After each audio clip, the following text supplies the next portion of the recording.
Written গুলা করবা, ওগুলো কি করছো? ফাইনাল প্রফের কোশ্চেন গুলো কি তোমরা পড়েছো পুরনো? জি স্যার, জি ম্যাডাম পড়ছি। জি ম্যাম। আচ্ছা হ্যাঁ, ওগুলো ট্রাই করো, পড়ো হ্যাঁ, বন্ধু বান্ধবের কাছ থেকে কালেক্ট করো, না থাকলেও এখন এগুলো পড়ে ঝাঁঝরা করে ফেলা একেবারে, যেন খারাপ না হয়। এখন আসো, দেখো যে দেখতে পাচ্ছ একটা পেশেন্ট, 50 বছরের একটা পেশেন্ট, হ্যাঁ, কি নিয়ে আসছে? ডিসপেপসিয়া অকেশনাল ভমিটিং, কয় মাস ধরে?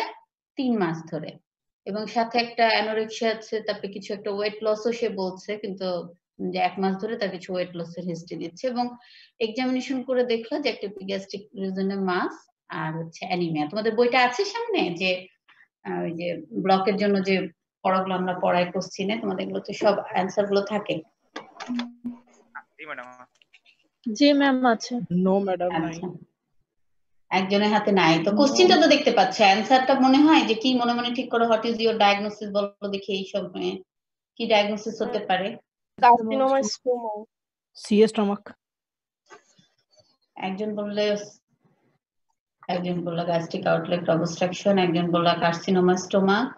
হ্যাঁ, কার্সিনোমা স্টোমাকটা হওয়ার চান্সটা অনেক বেশি, দেখো ডিসপেপসিয়া আছে, অকেশনাল ভমিটিং আছে, হ্যাঁ, আর হলো 3 মাস ধরে, এবং অ্যানোরেক্সিয়া ওয়েট লস আছে। আবার আরেকটাও হতে পারে, এপিগ্যাস্ট্রিক রিজনে মাস যদি বলো, তাহলে সি স্টোমাকও যেমন তেমন কিন্তু সি হেড অফ প্যানক্রিয়াসও আসে, হ্যাঁ। আর সি হেড অফ প্যানক্রিয়াস হলে আবার যেটা হয় যে একদম গ্যাস্ট্রিক আউটলেট অবস্ট্রাকশনের মতন আবার একটা ফিচার হয়, সেটা কিন্তু ওইভাবে অতটা বলছে না, যে অকেশনাল ভমিটিং বলছে। গ্যাস্ট্রিক আউটলেট অবস্ট্রাকশনের ফিচার হলে কি হতো, খেলে একটা বমি হতো, তাই না? তাহলে সি স্টোমাকের দিকে বেশি যাচ্ছে, right? Yes ma'am. Yes ma'am. তাহলে আমাদের প্রথম ডায়াগনোসিস সি স্টোমাক। আর আরেকটা হচ্ছে কি হতে পারে, এপিগ্যাস্ট্রিক লাম্পের আরেকটা কারণ হতে পারে 50 বছর বয়স, কিন্তু সি হেড অফ প্যানক্রিয়াস হতে পারে, কিন্তু একটা চাইছে, দেখো ইজ বলেছে, আর বলে নাই। তাহলে এখন তুমি বলো যে এই যে একটা রুগীটা আসলো, এখন আমরা চিন্তা করবো যে রুগীটার পেটে হাত দিয়ে দেখলাম যে একটা মাছ আছে, এই মাছটার একটা ডেসক্রিপশন মাথায় মাথায় নিলাম, তাই না, যে কি ধরনের, কত বড় মাছ, তারপর মাছটা কি মুভ করে কিনা, রেসপিরেটরি সাথে, বিশেষ করে অ্যাবডোমিনাল জিনিসগুলো আমরা কিভাবে মুভমেন্টটা দেখি, রেসপিরেশনের সাথে মুভমেন্টটা হয় কিনা, রাইট? এভাবে আমরা দেখি যে গ্যাস্ট্রিক রিজনে যে মাছটা, সেটা রেসপিরেশনের সাথে মুভ করছে কিনা, এটা আমরা নোট ডাউন করবো, সাথে মাছের কনসিস্টেন্সি করব। আর জিএফটি জেনারেল এক্সামিনেশনের মধ্যে দেখো অ্যানিমিয়া, সাথে আরেকটা কি দেখতে হবে বলো তো, এই যে জেনারেল এক্সামিনেশনে পাওয়ার কথা, যেটা হয়তো মেনশন নাই বা তোমাকে দেখতে হবে, কি সেটা? ইয়েস, সে খুব ভালো করছো, যে এটা হচ্ছে, তোমরা কি আমাকে দেখতে পাচ্ছ না? দেখতে পাচ্ছ, আমি আসলে নট ইউজ টু দ্যাট। তোমরা কি স্লাইড দেখতে পাচ্ছ? ম্যাম দেখতে পাচ্ছি, আপনাকেও আপনাকেও দেখতে পাচ্ছি, স্লাইডও দেখতে পাচ্ছি। দেখতে পাচ্ছি। ও, দুইটাই দেখতে পাচ্ছ, মানে আমাকেও স্লাইডও। ওকে, এখন আসো যে আচ্ছা, এই যে ইনভেস্টিগেশন গুলো এখন করবা, তাহলে তোমাকে কি থিঙ্কিং করতে হবে বলো দেখি, একজন বলো, যে কেউ। আচ্ছা বলো, যেই ভালো পারো বলতে থাকো, কি ইনভেস্টিগেশন করবা? আমি পড়িয়েছি।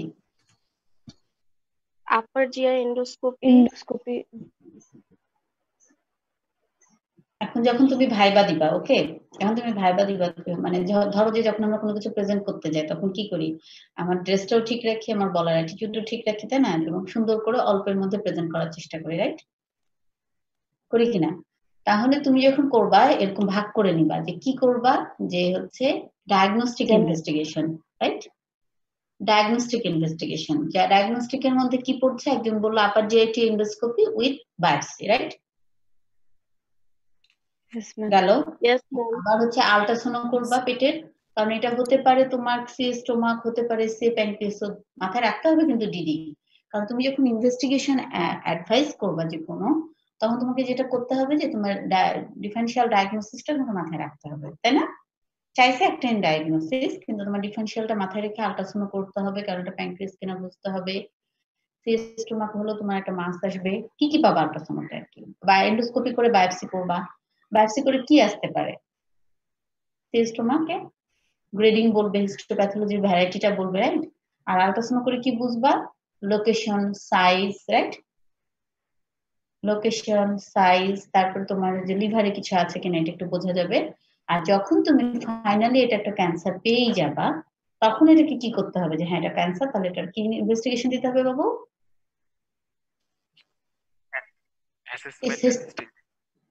Yes, assessment and staging. কারণ কি, যে আমি এখন এটাকে ক্যান্সার পেয়েছি, যখনই ক্যান্সার পাওয়া যায় তখন তার এক্সটেনশন কোথায় কোথায় গিয়েছে এবং তার স্টেজিং দেখতে হয়, রাইট?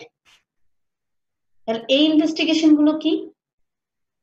এখানে কনফার্মেটরি ইনভেস্টিগেশন চাইছে, আর কিছুই চাই নাই, তাই না? তাহলে স্টেজিংটা তুমি না বললেও চলবে, ঠিক আছে? বাট তোমাদের জানার জন্য স্টেজিং ইনভেস্টিগেশনটা কি? CT scan of whole abdomen, chest, right? কেউ শুনছো? Yes, ma'am. জি ম্যাডাম। আচ্ছা, আর একটা হচ্ছে এন্ডোস্কোপিক আল্ট্রাসাউন্ড।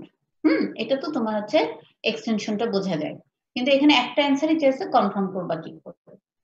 তারপরের কোশ্চেনটা দেখো, what are the sign of inoperability in your case. এই কোশ্চেনটা যখনই করবে ইনঅপারেবিলিটি, তখন বলবে ইনঅপারেবিলিটি একটা জিনিস আছে, আর ইনকিউরেবিলিটি।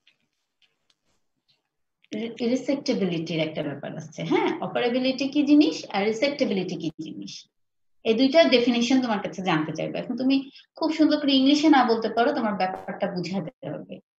রিসেক্টেবিলিটি এন্ড অপারেবিলিটি মানে কি?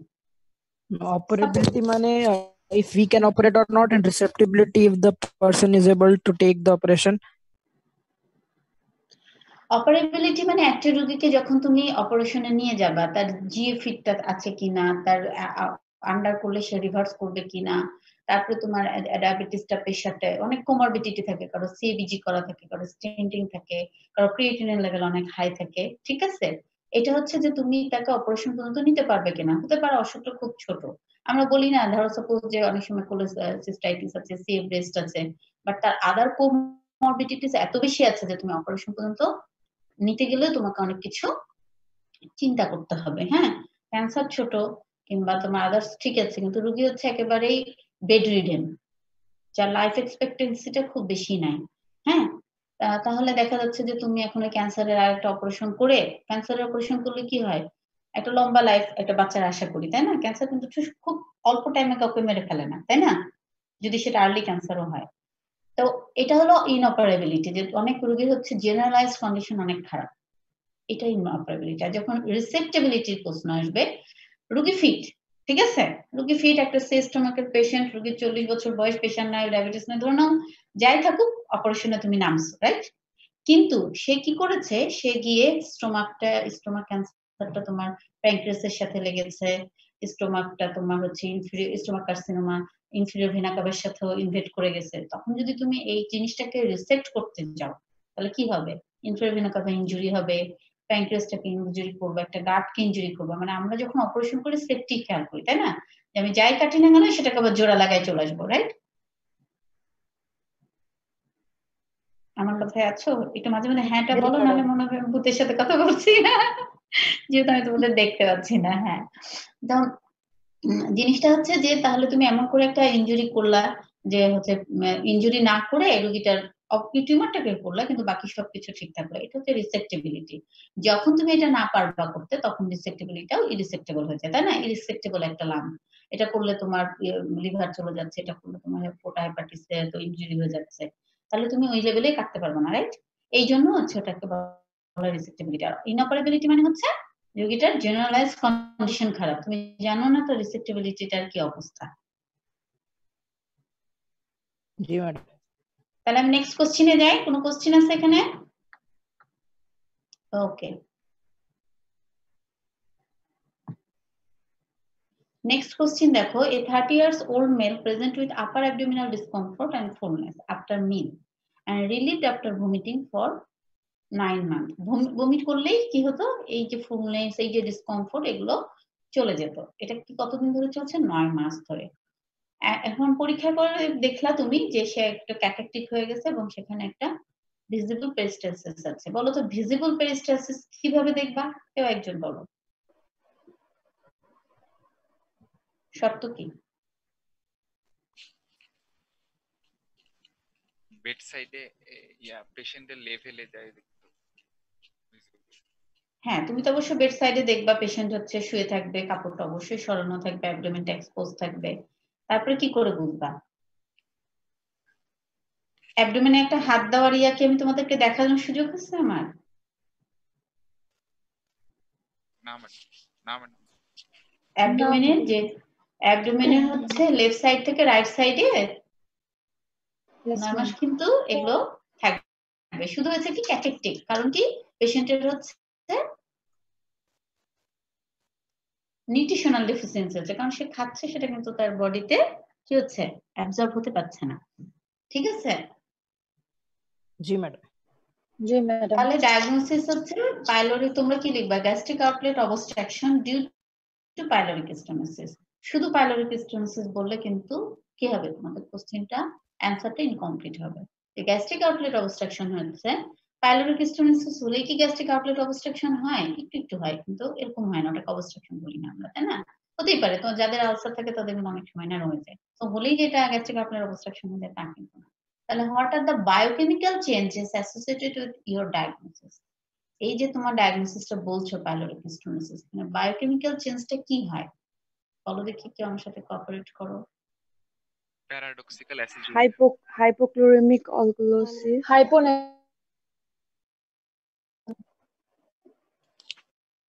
হাইপোক্যালেমিক, হ্যাঁ বলো। ভমিটিং হলে ভমিটিং ম্যাডাম হলে হাইড্রোক্লোরিক অ্যাসিড বের হয়ে যায়, এজন্য ক্লোরাইড বের হয়ে গেলে হাইপোক্লোরেমিক মেটাবলিক অ্যালকালোসিস।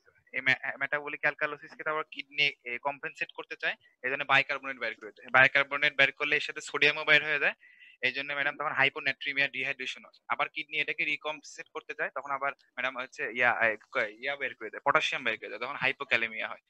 আর তার সাথে পটাশিয়ামের সাথে ইয়াও বের করে দেয়, সোডিয়ামের জন্য সোডিয়াম বাঁচাতে যায়, হাইড্রোজেন আয়নও বের করে দেয়, এই জন্য অ্যাসিডুরিয়া হয়। এই জন্য প্যারাডক্সিক্যাল অ্যাসিডুরিয়া আর হাইপোক্যালেমিয়া। হ্যাঁ, মানে যেখানে তোমার হাইপোক্যালেমিয়া হলে কি হয়, যে হচ্ছে তোমার হাইপোক্যালেমিক, হাইপোক্লোরেমিক, হাইপোনাট্রেমিক, আর অ্যাসিড মেটাবলিক, হ্যাঁ অ্যাসিডোসিস হচ্ছে, আবার কি হচ্ছে প্যারাডক্সিক্যাল অ্যাসিডুরিয়া। অ্যাসিডুরিয়া হচ্ছে। অ্যাসিড আরো যাচ্ছে কোথায়, অ্যাসিড একটু থেকে হাইপোক্যালেমিয়াটাকে ইয়া করবে, অ্যালকালোসিসটাকে ওভারকাম করবে, তাই তো? তা না করে কি হচ্ছে, অ্যালকালোসিসটাকে আরো বাড়িয়ে দিচ্ছে, কেন ইয়া করে যাচ্ছে, ইউরিন দিয়ে আবার কি হচ্ছে তোমার বের হয়ে যাচ্ছে, বের হয়ে যাচ্ছে, অ্যাসিড আরো বেশি বের হচ্ছে, যেটা থাকার কথা ছিল। তাহলে তোমাদের মেইন হচ্ছে, তোমাকে যদি এক কথায় বলতে হয় তোমরা এক কথায় আগে অ্যান্সার করবা, তারপরে তুমি যেটা সুন্দর, কে বললে এত সুন্দর করে বলো দেখি, রোল টু নাম কি? হ্যাঁ রাফিউল আলম রাত। আচ্ছা, সুন্দর বলেছো। এটা হচ্ছে এফসিপিএস, আমার মনে আছে আমার একটা কলিগ পারে নাই, কিন্তু এটা আসলে খুবই একটা মানে মানুষের বা টিচারদের একটা কমন কোশ্চেন, কিভাবে হয় বলো, রিটেনেও আসতে পারে, এবং সবার জন্য বলছি খুব সুন্দর করে এটা মনে করবা, হ্যাঁ করবা। How will you prepare the patient for operation? তোমাকে কিন্তু অপারেশন করতে বলা হচ্ছে না, বলা হচ্ছে অপারেশনের আগে তুমি এই রোগীটার কি প্রিপারেশন নিবা, বলো দেখি কার মনে হয় যে রোগীটার মানে কি কি প্রিপারেশন নেওয়া দরকার? Ma'am, first correction of dehydration. সুন্দর। Then ma'am nutrition maintain করবো। Then ma'am fluid and electrolyte imbalance টা correction করবো by normal saline IV or ma'am salt দিয়ে। Then ma'am gastric lavage, যেহেতু ম্যাম হচ্ছে ইনক্রিজ হচ্ছে স্টোমাক টনিসিটি, এজন্য ম্যাম ওটা কমাতে, টনিসিটিটা ম্যাম বাড়াতে হবে, এন্ড ম্যাম এমটি স্টোমাক করতে হবে। আর ম্যাম ইডিমা রিডিউস করতে হবে গ্যাস্ট্রিক ওয়ালের, যেহেতু ম্যাম হচ্ছে মিউকোজাটা ম্যাম হচ্ছে ইডিমাটাস থাকবে, এজন্য হচ্ছে ইডিমাটাস কন্ডিশনটা ম্যাম রিডিউস করতে হবে। কিভাবে? তুমি সুন্দর বলেছো যে তুমি ইডেমাটা কমাবা, একটু বলো দেখি আমার সাথে যে তুমি কিভাবে কমাবা। আমি কি জানতে পারি তোমরা কয়জন আমার সাথে জয়েন করছো? আমি আসলে দেখে বুঝতে পারি না তোমরা কয়জন। মাত্র 61 ম্যাম। আচ্ছা আচ্ছা, ঠিক আছে। আমাকে বলো দেখি যে তুমি যে বললা ইডিমাটা কমাবা, সেই ইডিমাটা কিভাবে কমাবা? ম্যাম মিউকোজাতে ম্যাম গ্যাস্ট্রিক ল্যাভেজ দিয়ে ম্যাম ডায়োরেটিক্স দিব ম্যাম। ডায়াবেটিস, হ্যাঁ তুমি দেখো আমি বলি, আমরা হচ্ছে এই রোগীটার কি কি কমাচ্ছে, সোডিয়াম কমাচ্ছে, পটাশিয়াম কমাচ্ছে, রাইট? সাথে তোমার হচ্ছে অ্যানিমিয়াও থাকতে পারে, ক্যাকেটিক একটু নিউট্রিশন, তোমার এই রোগীটার তোমার যদি তুমি অ্যালবুমিন করো, অ্যালবুমিনটাও কম থাকতে পারে, তাই না? আমাদের তো আউটলেট অবস্ট্রাকশন কারেকশন যখন করবো, চিন্তা করো আমরা কি অপারেশন করবো, কাটবো, কেটে আবার একটা লাইন করবো, রাইট? খাবারটা তো যাচ্ছে না, তাহলে আরেকটা জোড়া লাগাবো। তো যে কোনো অপারেশনে জোড়া লাগার শর্ত হচ্ছে যে তোমার রোগীর নিউট্রিশনাল ব্যালেন্সটা ভালো থাকবে, ঠিক না? একটা ফিট শরীরে একটা মানুষের অপারেশন করলে সে যত তাড়াতাড়ি হিলিং প্রসেসটা আগায়, হিলিং এ কি হয়, মানে ট্রেস এলিমেন্টের সাথে অ্যালবুমিন এগুলোই তো, প্রোটিন এগুলো তো বেশি দরকার হয়, তাহলে না সে রোগীটা কি হয়, ওভারকাম করে। তার জন্য তুমি নিউট্রিশনাল সাপোর্টটা বাড়াবা, গেল এক, কিছু পটাশিয়াম দিবা। তাহলে এগুলোর হচ্ছে ক্যালকুলেশনটা করতে হয় কি দিয়ে, একটা হচ্ছে নর্মাল রেঞ্জ কত, আর একটা হচ্ছে নর্মাল রুগীর কত আছে, তাই না? পটাশিয়াম আমরা নর্মাল রেঞ্জ জানি 3.5 to 5.5, কিন্তু রুগীর ধরো আছে 3 কি 2.5, তাই না? হতেই পারে। তাহলে আমরা এটাকে কারেকশন করব। সোডিয়ামটা কি করব, 100 কি 37 থেকে 147, তাই তো? এটা হচ্ছে আমাদের নর্মাল। তাহলে এই নর্মালের চেয়ে রুগী যদি 120 থাকে, রুগী যদি 130 থাকে, তাহলে আমরা এই নর্মালে নিয়ে আসার জন্য ইয়া করবো, কারেকশন করবো, প্রতিদিন দেবো। আর প্রতিদিন আমরা কিন্তু এটা ইলেকট্রোলাইট করবো। আর একটা জিনিস যেটা ইডিমার কথা বললাম, গ্যাস্ট্রিক ল্যাভেজ, রুগীকে আমরা কিন্তু খেতে দিব হচ্ছে একেবারে লিকুইড। 3 দিনে মোটামুটি আমরা একটা প্রিপারেশন নেই, লিকুইড খেতে দেই, কারণ হচ্ছে যে পাস করে না তো, লিকুইডও দেখা যাচ্ছে অনেক রুগীর পড়তে নাও পারে একেবারে টাইট হয়ে গেলে। এক, দ্বিতীয় কথা হচ্ছে যে পুরানো যে খাবারগুলো এটা তো বের হতে পারছে না, যখন থাকছে তখন ওই যে ইডিমা, অনেক সময় ইনডাইজেস্টেড ফুড সেটা পাস করছে না, ওখানে গিয়ে কি করে ইডিমা বানায়। তাহলে এই খাবারগুলো আমাদের বের করে আনতে হবে, এই জন্য এনজি দিয়ে আমরা আগে এনজি দিয়ে খারাপ পুরানো খাবারগুলো বের করি প্রথমত। দ্বিতীয় কথা, এনজি দিয়ে আমরা নর্মাল স্যালাইন দিই। নর্মাল স্যালাইন দিলে যেটা হয় সেটা হচ্ছে ইডিমাটা কি করা হয়,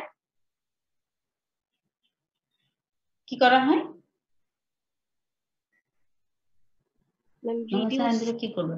হ্যাঁ, ইডিমাটা যে যে মিউকোজার মধ্যে যে ফ্লুইড গুলো, ওগুলো নর্মাল স্যালাইন কি করে? ফিজিওলজিতে পড়ছো, বলো টার্মটা বলো। হাইপার হ্যাঁ অসমোলারিটি বেশি থাকে নরমাল হ্যাঁ, স্যালাইনে। হাইপার অসমোলারের দিকে চলে আসে, তাহলে ইডিমাটা কমে যায়। ইডিমা যদি না কমাও আর যদি কেটে আমি ওখানে অপারেশন করি, তাহলে মিউকোজা কি হিল হবে বলো দেখি? হবে না তো, তাই না? হ্যাঁ, ইনফ্ল্যাম ইডিমাটা একটা মিউকোজা আরেকটা মিউকোজার সাথে জয়েন করতে চাইবে না, তাই তো? জোড়া লাগতে চাইবে না, তখন আরেকটা ডিভাস্টেটিং ব্যাপার হয়ে যাবে, অ্যানাস্টোমেটিক লিক হবে, পেটের মধ্যে রোগী একদম আরো বেশি খারাপ হয়ে যাবে। এই জন্য অপারেশনের আগে তোমার প্রিপারেশন, এখন যদি কেউ আমাকে গুছিয়ে বলো, আমি কিন্তু অনেক কিছু বুঝালাম, এখন খুব সুন্দর করে একজন আমাকে গুছিয়ে বলো কি করবা।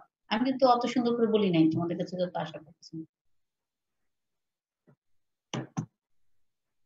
বলতে পারবা না? আমি বলবো। Correction of dehydration, nutrition by giving by glucose or vitamins or others, correction of fluid and electrolyte imbalance by sodium chloride or IV normal saline, then gastric lavage to reduce edema of the gastric wall, mucosa to increase the tonicity of the stomach and to empty stomach. এখন আমি বলে যেটা বলবো যে sir, আমি হচ্ছে রোগীটা যখন সবকিছু ফিট যদি হয় আমরা অপারেশনের প্ল্যান করে আফটার অ্যাডমিশন, কারণ এটা রোগীটা কিন্তু বাসায় না হাসপাতালে ভর্তি হবে, এটা বলতে হবে আফটার অ্যাডমিশন আমি তাকে একটা ইনজেকশন দেবো, ইনজেকশন করবো এবং গ্যাস্ট্রিক ল্যাভেজ দেবো। তার সাথে তার আমি ইলেকট্রোলাইট এবং সোডিয়াম এবং পটাশিয়াম ক্যালকুলেট করে সে অনুযায়ী আমি কারেকশন করবো, হ্যাঁ আইভি। এবং তার হচ্ছে নিউট্রিশনটা বাড়াবার জন্য আমরা হচ্ছে অ্যালবুমিন লেভেল চেক করবো এবং সেই অনুযায়ী আমরা অ্যালবুটিন ইয়া দেবো, প্রিপারেশন দেবো এবং অ্যালবুটিন আইভি দিব। এটা দিয়ে আমরা হচ্ছে তখনই তোমাকে কোশ্চেন করবো সোডিয়ামের নরমাল লেভেল কত, পটাশিয়ামের নরমাল লেভেল কত, কি ক্যালকুলেশন করবা, তোমার ফার্স্ট কোশ্চেনের অ্যান্সার হবে এটুকু, ঠিক আছে? পরে যখন করবে তখন তো তোমার নলেজ থেকে বলবা, তাহলে তুমি স্মার্টলি বললে ভর্তি হতে হবে, এটা হলো তোমার মেইন জিনিস। সেই রোগী আজকে এসে কালকে অপারেশন হবে না, তাই? মানে রোগী হাসপাতালে 3 দিন ভর্তি থাকতেই হয় অপারেশনের আগে। পরের কোশ্চেনে যাব। ম্যাম একটা কোশ্চেন। বলো। ম্যাম নর্মাল স্যালাইন তো ম্যাম আইসোটোনিক না, তাহলে ইডিমা কিভাবে ইয়ে করবে? হাইপোটোনিক স্যালাইন দিব না? না, এখানে নরমাল স্যালাইন দেব। নরমাল স্যালাইন হচ্ছে আইসোটোনিক অবশ্যই, কিন্তু ইডিমার মধ্যে যে ফ্লুইড গুলো থাকে ওখানে কিন্তু লবণ হচ্ছে ওটাকে টেনে নিয়ে আসবে। জি ম্যাম, থ্যাংক ইউ। আমরা নরমাল স্যালাইন যেটা হচ্ছে 0.9% যেটা নরমাল স্যালাইন দেই আমরা ওয়ার্ডে, ওটাই করে। আর আরেকটা আছে হাইপারটনিক নরমাল স্যালাইন, ওটা আমাদের এই ক্ষেত্রে লাগে না, আমাদের এটাতেই চলে। জি ম্যাম, থ্যাংক ইউ। তাহলে আমরা নেক্সট স্লাইডে যাই। the month of Ramadan, a fasting male of 40 years experienced sudden excruciating pain in upper abdomen at afternoon. What might be the cause? বলো দেখি জিনিসটা কি রমজান মাসে? পেপটিক আলসার, ডিওডেনাল আলসার হইতে পারে। Peptic ulcer. Peptic ulcer is most probably এটা duodenal ulcer disease.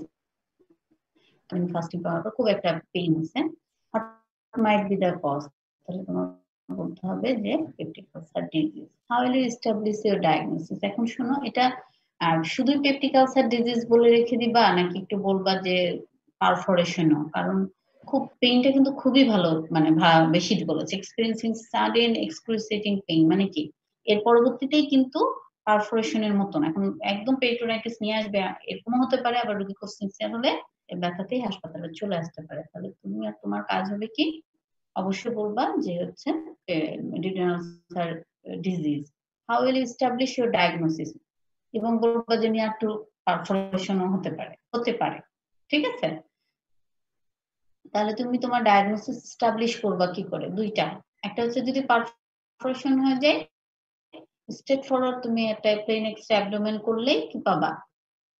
Free gas shadow, সিনটিক gas shadow under right dome of diaphragm. আর একটা হচ্ছে যে যদি এটা না পাও, রোগীর ব্যথা থাকে, তাহলে তুমি অবশ্যই এটা ম্যানেজ করবা। করে কি করবা? আপার যে এন্ডোস্কোপি করলে একটা আলসার পাবা।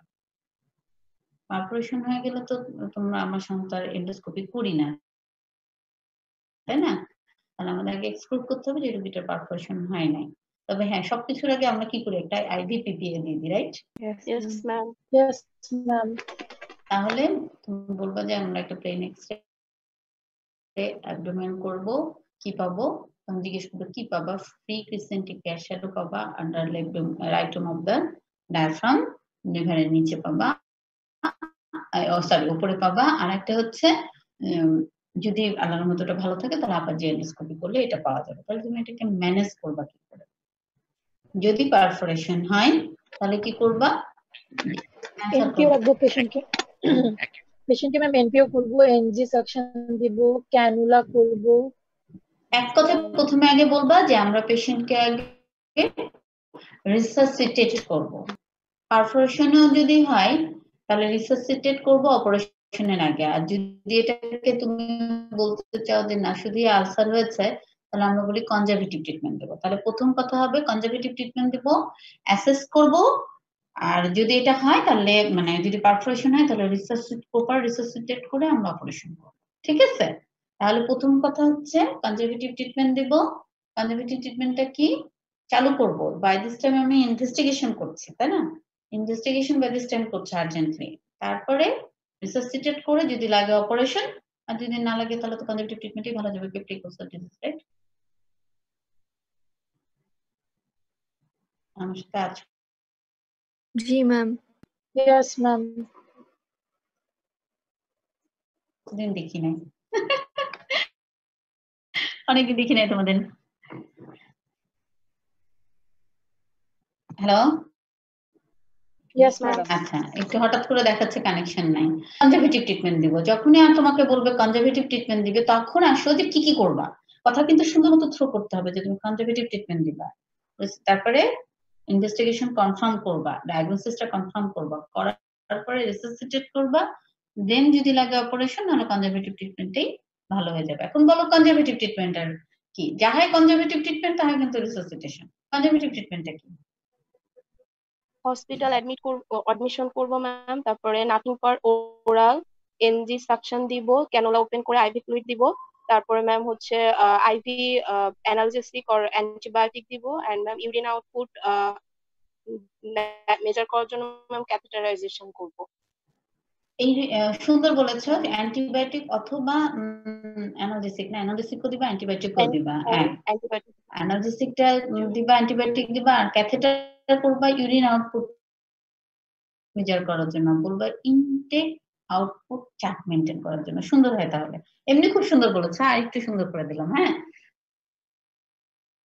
ওটা ইনটেক আউটপুট চার্ট মেনটেন করার জন্য আমরা হচ্ছে, কিন্তু তারপরে আমরা দিব, কারণ যেহেতু আমি এনপিও করছি, যে রোগীরই তুমি এনপিও করবা মুখে খেতে দিবা না, সেই রোগীরই ইনটেক আউটপুট চার্টটা ম্যান্ডেটরি, নট অনলি এই পেশেন্ট। যাকে তুমি মুখে খেতে দিবা না, মুখে খাওয়া বন্ধ করলে ইনটেক আউটপুট চার্ট মেনটেন করতে হয়, নাহলে কি হয়, ইমব্যালেন্স হয়, কখনো কম জি যায় ম্যাম। কখনো বেশি যায়।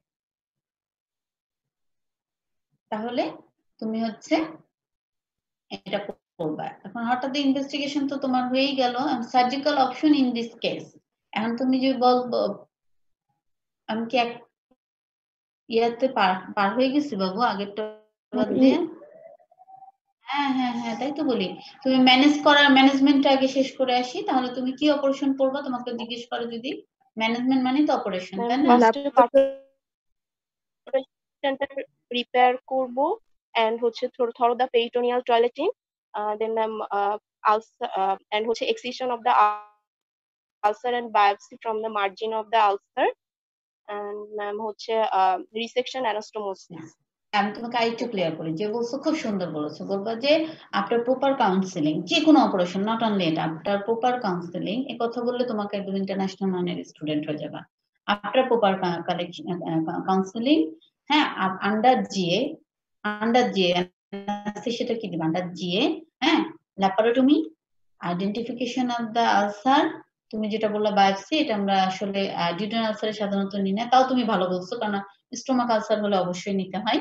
হ্যাঁ, তাহলে identification of the ulcer site, taking of the biopsy, repair of the ulcer, হ্যাঁ, রিপেয়ার অফ দা আলসার, এরপরে যেটা করবো থরো পেরিটোনিয়াল টয়লেটিং, ঠিক আছে, এন্ড ক্লোজ। এটা হচ্ছে তোমার অপারেশন। আমার কথা কি ক্লিয়ার হয়ে গেছে? না ম্যাম, আরেকবার প্লিজ। একটু চিন্তা করো যে একটা রোগীকে তুমি অপারেশন করবা, ধরো তোমার বাবা, তোমার ভাই 40 বছর বয়সে যদি হতো, তাহলে কি তোমরা আগে ডাক্তারের সাথে কথা বলতা কিনা? উল্টা ভাবে চিন্তা করো, তাহলে আফটার প্রপার কাউন্সিলিং কি হতে যাচ্ছে রোগী, তাই না? তুমি কাউন্সিলিং করবা না, কি হতে যাচ্ছে, তার মানে আফটার প্রপার কাউন্সিলিং, এক কথাই শেষ। আফটার প্রপার কাউন্সিলিং, তারপরে আমরা হচ্ছে আন্ডার জিএ, অজ্ঞান করতে হবে under GA, laparotomy, then identification of the ulcer, biopsy নাও তুমি, অসুবিধা নাই, কারণ অনেক জায়গায় বায়োপসি নিতে হয় শুধু ডিউডেনাল ছাড়া, biopsy of the ulcer, repair of the ulcer, then toileting মানে কি জানো, আশেপাশটা পড়ে পড়ে তোমার আলসারের জায়গা দিয়ে তো তোমার ফ্লুইড, তারপরে জিআইটির কন্টেন্ট গুলো পেরিটোনিয়াল ক্যাভিটির মধ্যে চলে আসছে, রাইট? তো সেটাকে তোমার কি করতে হবে,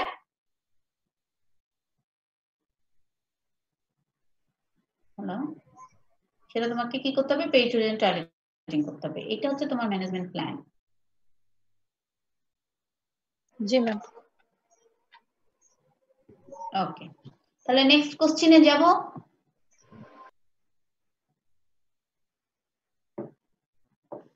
Next question.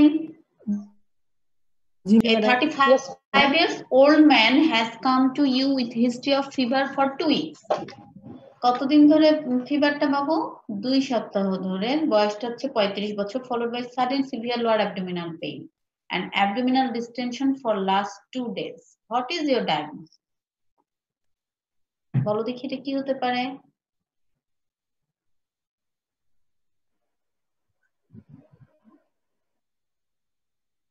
Burst appendix. হ্যাঁ, বাস্ট অ্যাপেন্ডিক্স। আর কেউ কিছু বলতে চাও? ভেবে দেখো, আমাদের সাথে মনোযোগের সাথে আসো। ইয়েস, এখানে তোমার ক্লু দিয়েছে কিন্তু 2 সপ্তাহ ধরে ফিভার।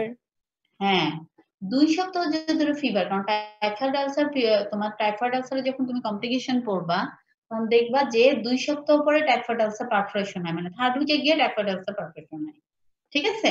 সো যদি এরকম একটা হিস্ট্রি থাকে যে একটা মানুষের 2 সপ্তাহ ধরে জ্বর, হয়তো ট্রিটমেন্ট নিয়েছে, হয়তো বা নেয় বা ট্রিটমেন্ট নিলেও সে ট্রিটমেন্টে রেসপন্স করে নাই, তাই না? হতে পারে না, অনেক সময় অ্যান্টিবায়োটিক রেজিস্ট্যান্ট থাকে, বা রোগী হয়তো কম খায়, কিংবা রোগী হয়তো আসে না, রোগী হয়তো ওষুধটা মানে খাইছে ভালো মতন খায় না, এরকমও হয়। আবার অ্যান্টিবায়োটিক হয়তো রেসপন্সও করে নাই, চিকিৎসা ঠিকই নিয়েছে। এই সময় 2 সপ্তাহ পরে যদি এরকম লোয়ার অ্যাবডোমেনে পেইন হলো, তারপরে আবার পেটটা ফুলে গেল, তাই না? তার মানে কি এটা পারফোরেশন হয়েছে, হয়ে কি হয়েছে, পেরিটোনাইটিস ডেভেলপ করছে, সিভিয়ার লোয়ার অ্যাবডোমিনাল পেইন। একটু না পায়, অ্যাপেন্ডিসাইটিসে কিন্তু সিভিয়ার লোয়ার অ্যাবডোমিনাল পেইন হয় না, রাইট? আর হলেও এরকম জ্বর 2 সপ্তাহ ধরে থাকে না। হ্যাঁ, পারফোরেশন যখন হয় অ্যাপেন্ডিক্স, তখন কি হয়, যে বলছো তার জন্য আমি বলি, অ্যাপেন্ডিক্সে যদি পারফোরেশন হয়ে যায় তখন অবশ্যই সিভিয়ার লোয়ার অ্যাবডোমিনাল পেইন থাকে, কিন্তু অ্যাপেন্ডিক্সের পেইনের ফিচারটা কিন্তু শুরু করবে তোমার আম্বিলিকাস দিয়ে, তারপর ফিভার 2 সপ্তাহ ধরে থাকবে না, হয়তো বা বলবে যে হ্যাঁ ব্যথা ছিল 3-4 দিন বা 7 দিন ধরে, বাট সিভিয়ার পেইন 2 দিন ধরে, সাথে জ্বরও 2 দিন ধরে। কিন্তু দেখো এখানে জ্বরটা কিন্তু লম্বা, এটা দিয়ে তোমাকে একটু টাইফয়েডের দিকে নিয়ে গেছে, তোমাকে ক্লু দিয়েছে, ঠিক আছে?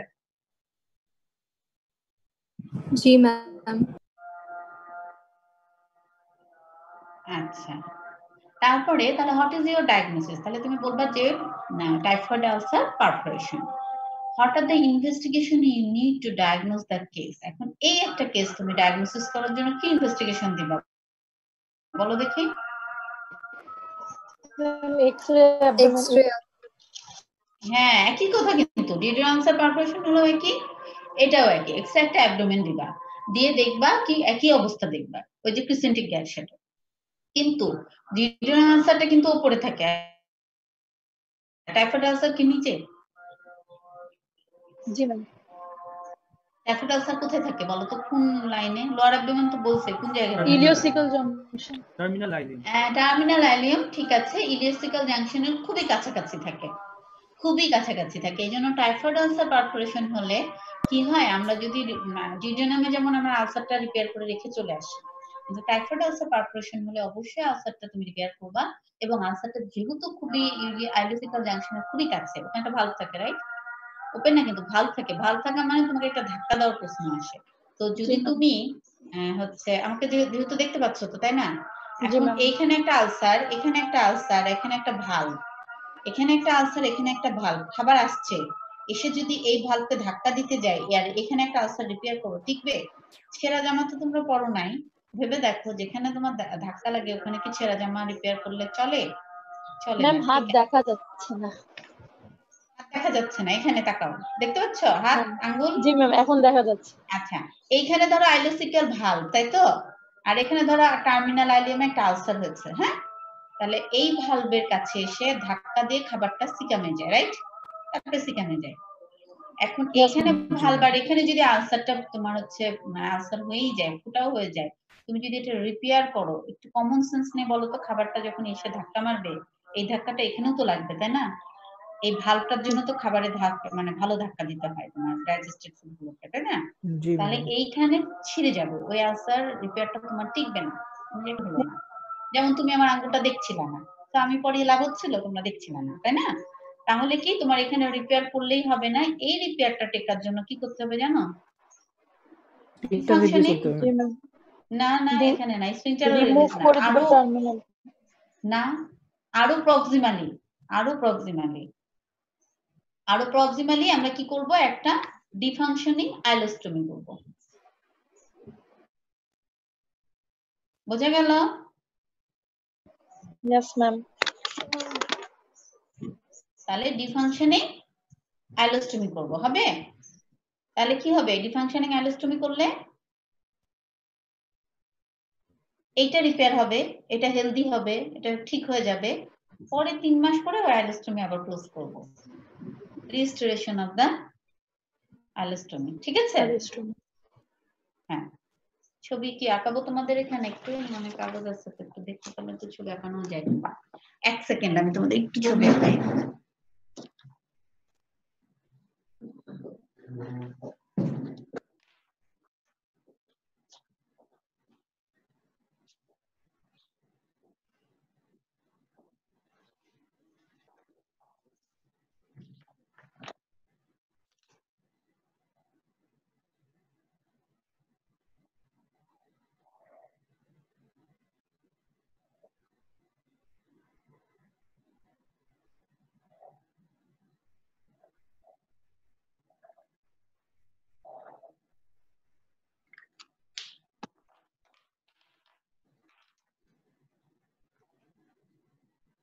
আমাকে কি দেখতে পাচ্ছ আমার এই ডায়েরিটা? ওকে, দেখো এটা হচ্ছে সিকাম, হ্যাঁ এটা সিকাম, দেখতে পাচ্ছ? ম্যাম ছবি দেখা যায় না, আগে নিয়ে আসেন ম্যাম ভালো দেখা যাচ্ছে, ক্লোজ আনতে হবে। দেখতে পাচ্ছ? হ্যাঁ ম্যাম এখন দেখা যায় না, এত দূরে দেখা যায় এখানে। জি ম্যাম এখন দেখা যাচ্ছে। জি ম্যাডাম, জি এইখানে হচ্ছে দেখো এটা হলো সিকাম, হ্যাঁ, এটা হলো আইলোসিক্যাল ভালভ, তাই তো? এখন এইখানে এই যে ছোট্ট করে দাগ দিয়েছি, ধরে নাও এটা একটা আলসার, রাইট? মানে এই আলসারটা তুমি যদি রিপেয়ার করো, আর এখানে একটা আইলোসিক্যাল ভালভ, এখানে যদি ধাক্কা মারে খাবারটা আসে যে জমা হয় না, এখানে তো একটু ভালভ থাকলে তো একটু, দরজার কাছে গেলে তোমরা সবাই বের হয়ে যেতে পারো একসাথে, ছুটি দিলে একজন একজন করে বেরোতে, তাই না? তাহলে একটা ক্রাউডিং হয়, তাহলে এখানেও খাবারটা ক্রাউডিং হবে, তাহলে এটা টিকবে না। এই জন্য এই টাইফয়েড আলসার পারফোরেশন হলে এটা রিপেয়ার করি আমরা, আর একটু প্রক্সিমালি একটা ডিফাংশনিং অ্যালোস্টমি করি।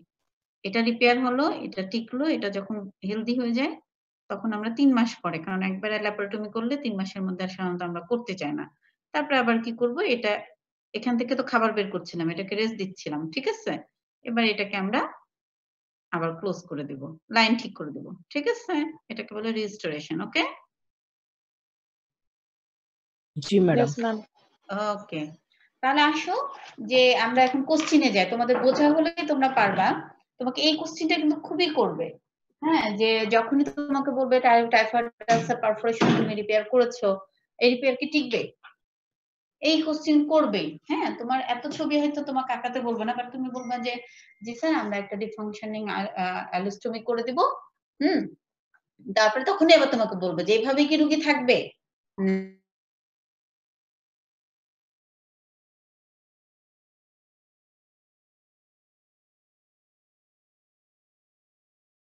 কথা শুধু বলেছে এক্স-রে, কিন্তু আরেকটা কিছু করতে হয়, কি সেটা বলো তো? বিডাল টেস্ট।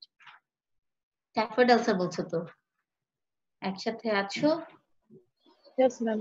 হ্যাঁ, Yes, জি ম্যাডাম। ma'am. তোমাকে what are the surgical option in this case এটা আসবে, তাহলে তুমি এটা বলবা যে জি স্যার আমরা, এটাও একই কথা, আফটার প্রপার কাউন্সিলিং, হ্যাঁ, under GA laparotomy identification of the ulcer, হ্যাঁ, এটা যে টার্মিনাল পার্ট অফ দ্য আইলিয়ামে পাওয়া যাবে, repair of the ulcer and defunctioning ileostomy বলবা।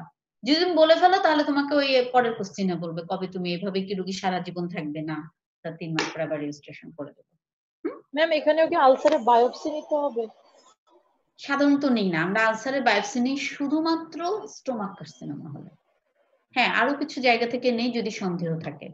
আর অন্য জায়গাগুলো হয় কি, তুমি হাত দিলেই ক্যান্সারটা বুঝতে পারবা, শুধু স্টোমাক ক্যান্সার আর আলসার অনেক সময় শুধু আলসারেশনই হয়ে থাকে।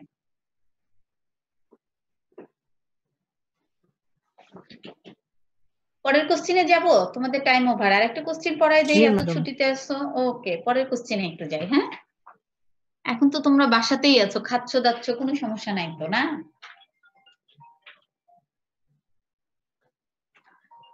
ঠিক আছে, early in the morning of a patient of 45 years present with severe hematemesis with shock.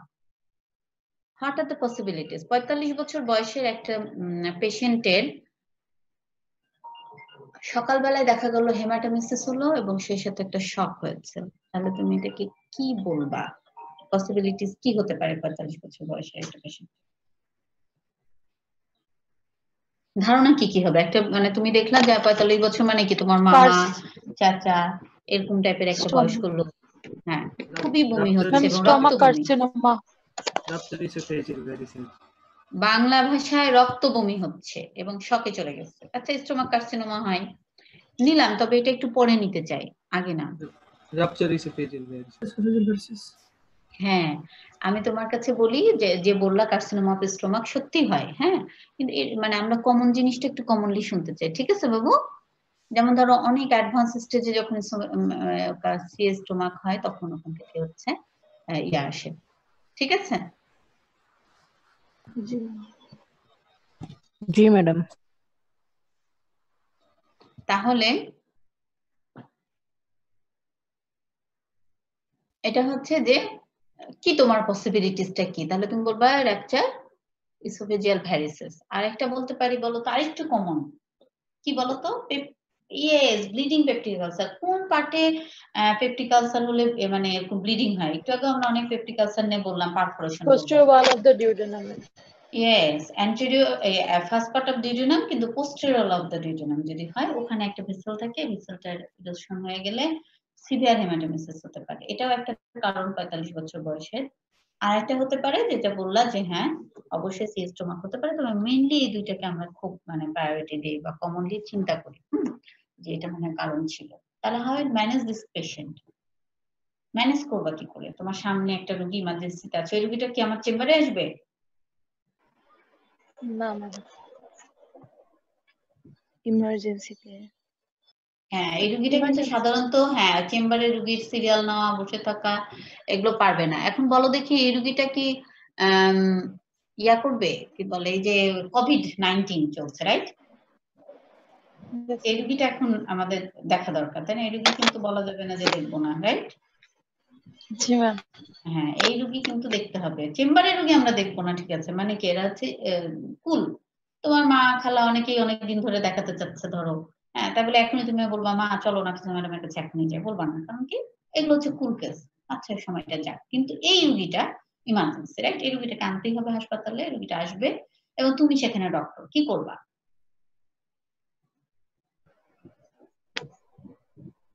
Ma'am পেশেন্টকে রিসাসিটেট করব আগের মতন। রাইট, এই রোগীটার প্রথম চিন্তা করো যে তোমার কারণ বের করতে হবে একটা, দ্বিতীয় কথা হচ্ছে যে রোগীটার অনেক ব্লিডিং, যে দেখো শকে চলে গেছে, রাইট? তাহলে ব্লিডিং, ব্লাড বের হয়েছে, ভমিটিং হয়েছে, ব্লাড মিক্স, তাহলে ব্লাডের জন্য তুমি একটা রিকুইজিশন দিবা। রোগীকে ব্লাড আসার আগ পর্যন্ত কি করবা? ইমিডিয়েট একটা রিসাসিটেশন দিবা।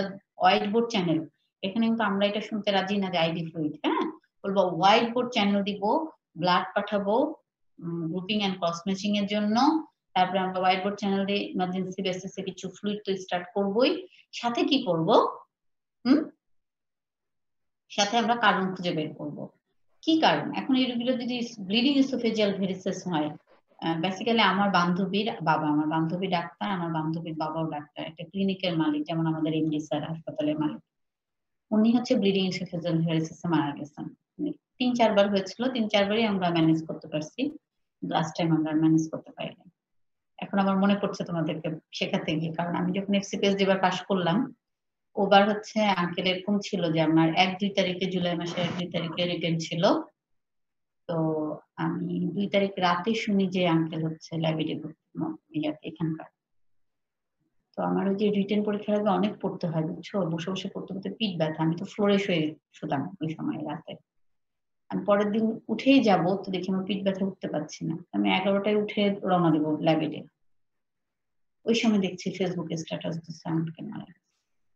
আঙ্কেল খুবই চাইতো যে আমি সার্জন হই, আমি পাশ করি। তার মেয়ে চাইতো মাঝে মধ্যে মনে হতো আমাকে ভালোবাসে, কারণ তার মেয়ে ফাঁকিবাজ ছিল, আমার বান্ধবী। তো তোমাদের সমস্যা আছে, সিরোসিসের, লিভার সিরোসিসের রোগী বা পোর্টাল হাইপারটেনশনের আমি রোগী, রাইট? অথবা রোগী জানেই না যে তার কিছু আছে, তাহলে তুমি একটা ডক্টর, তোমাকে এটা বের করতে হবে, অথবা তোমার এন্ডোস্কোপি করে দেখতে হবে। যে রোগী আগে থেকে ডায়াগনোস, তুমি তা জানো, সে কি ওষুধ খাচ্ছে, কি করছে, হ্যাঁ, ওখানে ভেসোপ্রেসিন দেয়, তাই না? এবং কি করে, এই ব্লিডিংটা বন্ধ করার জন্য, হ্যাঁ, এই ব্লিডিংটা বন্ধ করার জন্য এন্ডোস্কোপি কি করা হয়, টেম্পোনেট দেয়, বেলুন টেম্পোনেট বলে, ঠিক আছে? এন্ডোস্কোপি করে ওখানে একটা টেম্পোনেট দেওয়া হয় যেন ব্লিডিংটা না হয়, কারণ ব্লিডিং বন্ধ করতে হবে, খুব জরুরি।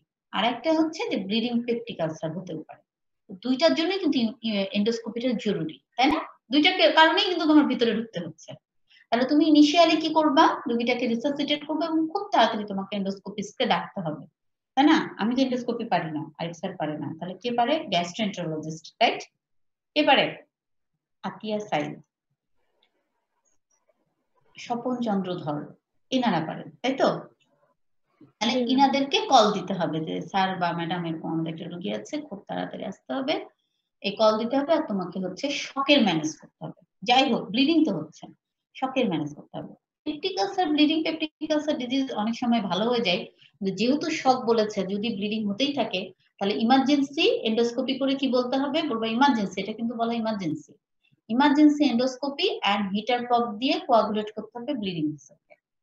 আর যদি এটা ইসোফেজিয়াল ভেরিসিস হয়, তাহলে emergency endoscopy and balloon tamponade করতে হবে, সাথে তোমাকে পিপিআই এই ড্রাগগুলো দিতে হবে, ঠিক আছে? ভেসোপ্রেসিন। হঠাৎ the indication surgery in such a case, এই রোগীটার জন্য কখন সার্জারিটা খুবই জরুরি হয়ে যাবে?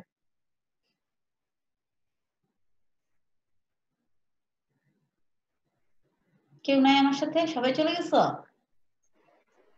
আছি ম্যাম, আছি। কোথায় গেছো? Can control the patient with endoscopic measures যদি না হয়, মানে এন্ডোস্কোপি দিয়ে যদি তাও কন্ট্রোল হচ্ছে না, রাইট, এন্ডোস্কোপি করে তোমার কন্ট্রোল হচ্ছে না, কারণ এন্ডোস্কোপিতে আমরা কি করি, শুধু কোয়াগুলেশন করছি, আর একটাতে কি করছি, শুধু প্রেশারাইজ করছি।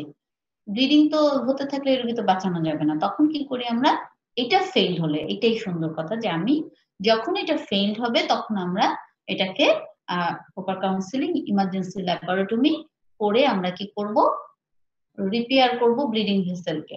এটার একটা টার্ম আছে, মেবি আমি নিজে অ্যাটলিস্ট তোমাদের কাছ থেকে আশা করি না এই টার্মটা তোমরা বলো, কারণ তোমাদের ছোট বয়স তোমাদের, কারণ আমার মনে আছে যে আমরা যারা এফসিপিএস পরীক্ষা দেই তখনই আমাদের অনেকে বলতে পারতো না, ঠিক আছে। তো এমবিবিএস কে বলবো না, কিন্তু তোমাকে তারপরে বলি under running suture, under running suture, যেমন আন্ডার অটোশিল ট্রেন পড়ো, আন্ডার রানিং সুচার, এটা যদি তুমি বুঝতে চাও আসলে এটা তো আমাদেরকে বোঝানো হয়। স্যার আমাকে দেখতে পাচ্ছ পেন, ইয়েস ম্যাম। এটা যদি ব্লিডিং ভেসেল হয়, তাই না, তুমি এটাকে কি করছো, এখানে এখানে পুরাচ্ছ, কি করছো, এন্ডোস্কোপি করে পুরাচ্ছ, রাইট। তাহলে এন্ডোস্কোপি করে যদি তুমি এটাকে হেটার প্রপ দিয়ে পুড়িয়ে দাও তাহলে কি হবে, ব্লাড ব্লিডিং বন্ধ হয়ে যাবে। তাহলে ব্লিডিং বন্ধ হয়ে গেল, তাহলে তো ওকে তুমি পেশেন্টটাকে রেখে দিলা, ভালো অবজার্ভ করে ছেড়ে দিলা, কিন্তু আপনার আবার ব্লিডিং হলে কি করবে, এখানে ব্লিডিং হচ্ছে আর বাকিগুলো তো ভেসেলের ইয়ার মধ্যে আছে, তখন তোমাকে আলসার ধরো এইটুকুতে হয়েছে, এখানে ব্লিডিং, তাহলে তোমার এখানে ভালো আছে জায়গা, এখানে গিয়ে এদিক থেকে একটা সুতা তুলে এদিক থেকে তুলে এইটাকে একটু বাঁধতে হবে, কারণ ওটা দিয়ে তো কভার হচ্ছে না, না, আবার এখান থেকে একটা সুতা তুলে এদিক থেকে এসে এখানে একটা বাঁধতে হবে, তাহলে দুই জায়গায় বেঁধে দিলে দুইটা ব্লিডিং হবে না, তাই না। জি ম্যাম। জি ম্যাম। Thank you. তাহলে এটা হচ্ছে ইন্ডিকেশন, খুবই সুন্দর উত্তর দিছো, কে দিয়েছো তার নামটা বুঝতে পারলাম না, যে এন্ডোস্কোপি ফেল হলে, বলো দেখি কে বললো উত্তরটা, শুনি একটু। আমি রাফসিল আলম, রাত ম্যাডাম, রোল 2। আচ্ছা, খুবই ভালো, থ্যাংক ইউ। আর তারপরে যেটা যে আমরা এটা করবো, আন্ডার রানিংটা বুঝতে হবে না, শুধু এটুকুই বুঝতে হবে যে ওইটা হলে আমরা অপারেশনে যাবো, আমরা নিশ্চয়ই গালে হাতে বসে থাকবো না যে এই মেজার ফেল তারপর বসে থাকবো না, তাই না, রোগীটা তখন লাইফ যাবে, কারণ অলরেডি সে শকে আছে, ব্লাড দিচ্ছ, ম্যাসিভ ব্লাড ট্রান্সফিউশন অলরেডি হয়তো হয়েও গেছে বা চলতে থাকলে তো হয়েও যাবে, তাই না, রোগী তখন হেমোডাইনামিক্যালি আনস্টেবল হয়ে যাবে, সো আমাদের তখন দেরি করা যাবে না। তাহলে আজকে এইটুকুই, নেক্সট টাইম দেখা হবে আবার ইনশাআল্লাহ, ভালো থাকো। আমার সাথে 44 মার্কস নম্বর 4, কারণ বাকিরা কি খুব ব্যস্ত অন্য কোনো কারণে, আমাকে একটা একদম দায়িত্ব নাও তো, স্ক্রিনশট নিয়ে আমাকে একটু দিও, কারণ তোমরা কয়জন আছো আমি ওটা বুঝতে পারছি না। তোমরা কি দেখছো, আনিকাকে দেখতে পাচ্ছি, নাফি খানকে দেখতে পাচ্ছি, ওকে, তাহলে আমরা শুরু করি, সবাই কি আছো? জি ম্যাম। দেখো এখানে লেখা আছে a young lady of 20 years presented with pain in right lower, এখানে মনিটর আসছে, আমি অনেক কিছু দেখতে পাচ্ছি না, এই জন্য একটু থামো, এটা কি করে সরানো যায়,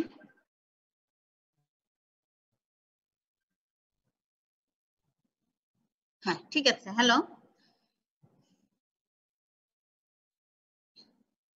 A young lady of 20 years presented with pain in right lower abdomen, nausea and low grade fever for 2 days. তাহলে কোথায় ব্যথা দেখো, 20 বছরের একটা মেয়ের রাইট লোয়ার অ্যাবডোমেনে একটা পেইন আছে, আর তার সাথে নাউসিয়া, লো গ্রেড ফিভার আছে 2 দিন ধরে। What are the possible cause? What are the investigation to be done and how do you treat the patient? বলো দেখি বাবু একজন।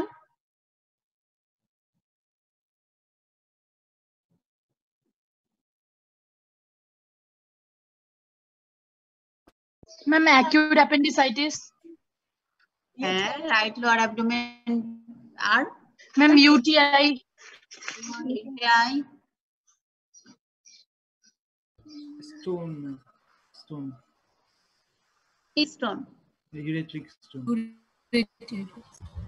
ইউরিটেটিভ স্টোন হতে পারে, 20 বছরের একটা মেয়ের হতে পারে, Ectopic pregnancy. হ্যাঁ একটা হিস্ট্রি নিতে হতে হবে আমাদের, যে ওর হচ্ছে একটোপিক প্রেগন্যান্সি বা বিবাহিত কিনা বা এক্সপোজার আছে কিনা, আর সালফিঙ্গোফোরাইটিস। ঠিক আছে, আর Urinary হতে পারে। হ্যাঁ, ইউটিআই, ইউরিটারিক কলিক, ইউরিটারিক স্টোন হতে পারে যদিও বয়সটা আর্লি। আরেকটা হতে পারে না, ওভারিয়ান সিস্ট থাকতে পারে, সেটা আবার টুইস্টেড হতে পারে। তাহলে আবার টুইস্টেড হলে বেশি পেইন, বাট ওভারিয়ান সিস্টও কিন্তু অনেক সময় পেইন হয় এবং টুইস্টেড হলে বেশি হয়। হ্যাঁ, তাহলে এই যে ডিডি গুলো তোমরা চিন্তা ভাবনা করে কি ইনভেস্টিগেশন দিবা। তোমরা যদি ডিডি না জানো তাহলে ডিডি এক্সক্লুড করার জন্য ইনভেস্টিগেশন গুলো আমরা দিতে পারবো না, তাই না? যেগুলো চিন্তা করলা যে একটা 20 বছরের মেয়ের এগুলো হতে পারে, তাহলে কি কি ইনভেস্টিগেশন দিবা বাবু? Ultrasonogram. Ma'am, ultrasonogram, CBC. whole abdomen, CBC, ma'am, CBC ultrasonogram. urine routine microscopy examination দিব ma'am, ওকে, আল্ট্রাসাউন্ড কোথাকার? whole abdomen, Abdomen, ma'am.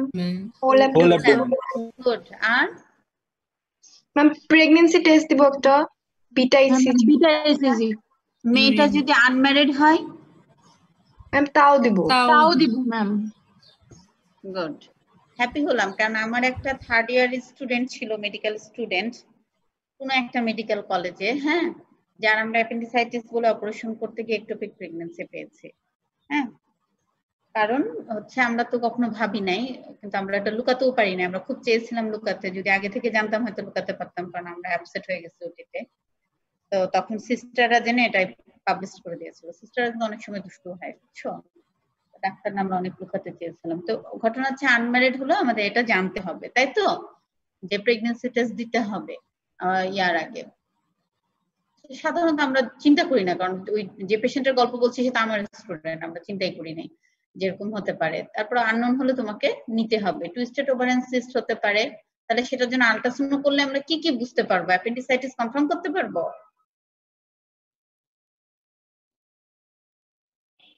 জি ম্যাম। আল্ট্রাসাউন্ড করে কি আমরা অ্যাপেন্ডিসাইটিস কনফার্ম করতে পারবো? কে বলছো জি ma'am? Ma'am, appendicitis clinically diagnosis করব ম্যাম। ইয়েস, আল্ট্রাসাউন্ড আমরা কেন করব অ্যাপেন্ডিসাইটিস সাসপেকশন থাকলেও? ডিফারেন্সিয়াল ডায়াগনোসিস আলাদা করে। এক্সিলেন্ট, আমরা যেটা এতগুলো চিন্তা করেছি তার মধ্যে ডিফারেন্সিয়াল ডায়াগনোসিস গুলো আদৌ আছে কিনা। আল্ট্রাসাউন্ড বলে দিবে তোমার একটোপিক আছে কিনা, আল্ট্রাসাউন্ড বলে দিবে ওভারিয়ান সিস্ট আছে কিনা, আল্ট্রাসাউন্ড এটাও বলতে পারে স্টোন থাকলে বলতে পারে, ইউটিআই থাকলে বলে না যে থাকতে পারে। তারপরে কিন্তু আল্ট্রাসাউন্ডের কাছে আমরা এটা আশা করব না যে অ্যাপেন্ডিসাইটিস বলে দিবে, রাইট? কিন্তু ওগুলো যদি না থাকে তাহলে আমাদের চিন্তাটা আরো বেশি অ্যাপেন্ডিসাইটিসের দিকে যাবে। ঠিক আছে নাকি? আরেকটা কি সিবিসি বলেছে, সিবিসি করে আমরা কি পেতে পারি এই রোগীগুলোর? Neutrophilic leukocytes. Infection neutrophilic leukocytosis, Appendicitis. Neutrophilic leukocytosis হলে আমরা সাসপেক্ট করব অ্যাপেন্ডিসাইটিস। আর এই যে অনেকগুলো কথা বললা, এগুলোর মধ্যে একটাও কি নিউট্রোফিলিক লিউকোসাইটোসিস বলে না যেগুলো বললা তোমরা? Yes, ma'am. Ophoritis. ওফোরাইটিস হলে বলবে, ইউটিআই হলেও নিউট্রোফিলিক লিউকোসাইটোসিস থাকবে, রাইট? তাহলে নিউট্রোফিলিক লিউকোসাইটোসিস ইনফ্লামেশনেই থাকতে পারে। আরেকটা কি বলেছে সিবিসির মধ্যে? আরেকটা কি দেখবো, একটোপিক প্রেগন্যান্সি হলে কি হতে পারে? অনেক সময় হেমোরেজ বেশি হলে কিন্তু হিমোগ্লোবিন লেভেলটা অনেক সময় কমে যায়। ইউরিনারিমি করে কি দেখবা? Pustles. হ্যাঁ, যদি ইউটিআই হয়, ইয়েস, যদি ইউটিআই হয় কিংবা স্টোন হয় তাহলে আরবিএস পাওয়া যেতে পারে, তাই না? পাস্টেল পাওয়া যাবে। তাহলে এগুলো এই তিনটা ইনভেস্টিগেশন মোটামুটি একটা, যেহেতু মেয়ে দরকার, ছেলে হলে আমরা একটা করতাম, সেটা কি করতাম একটু ঘুরাই দিলাম। এটা যদি ছেলে হতো 20 বছরে তাহলে কি করতাম?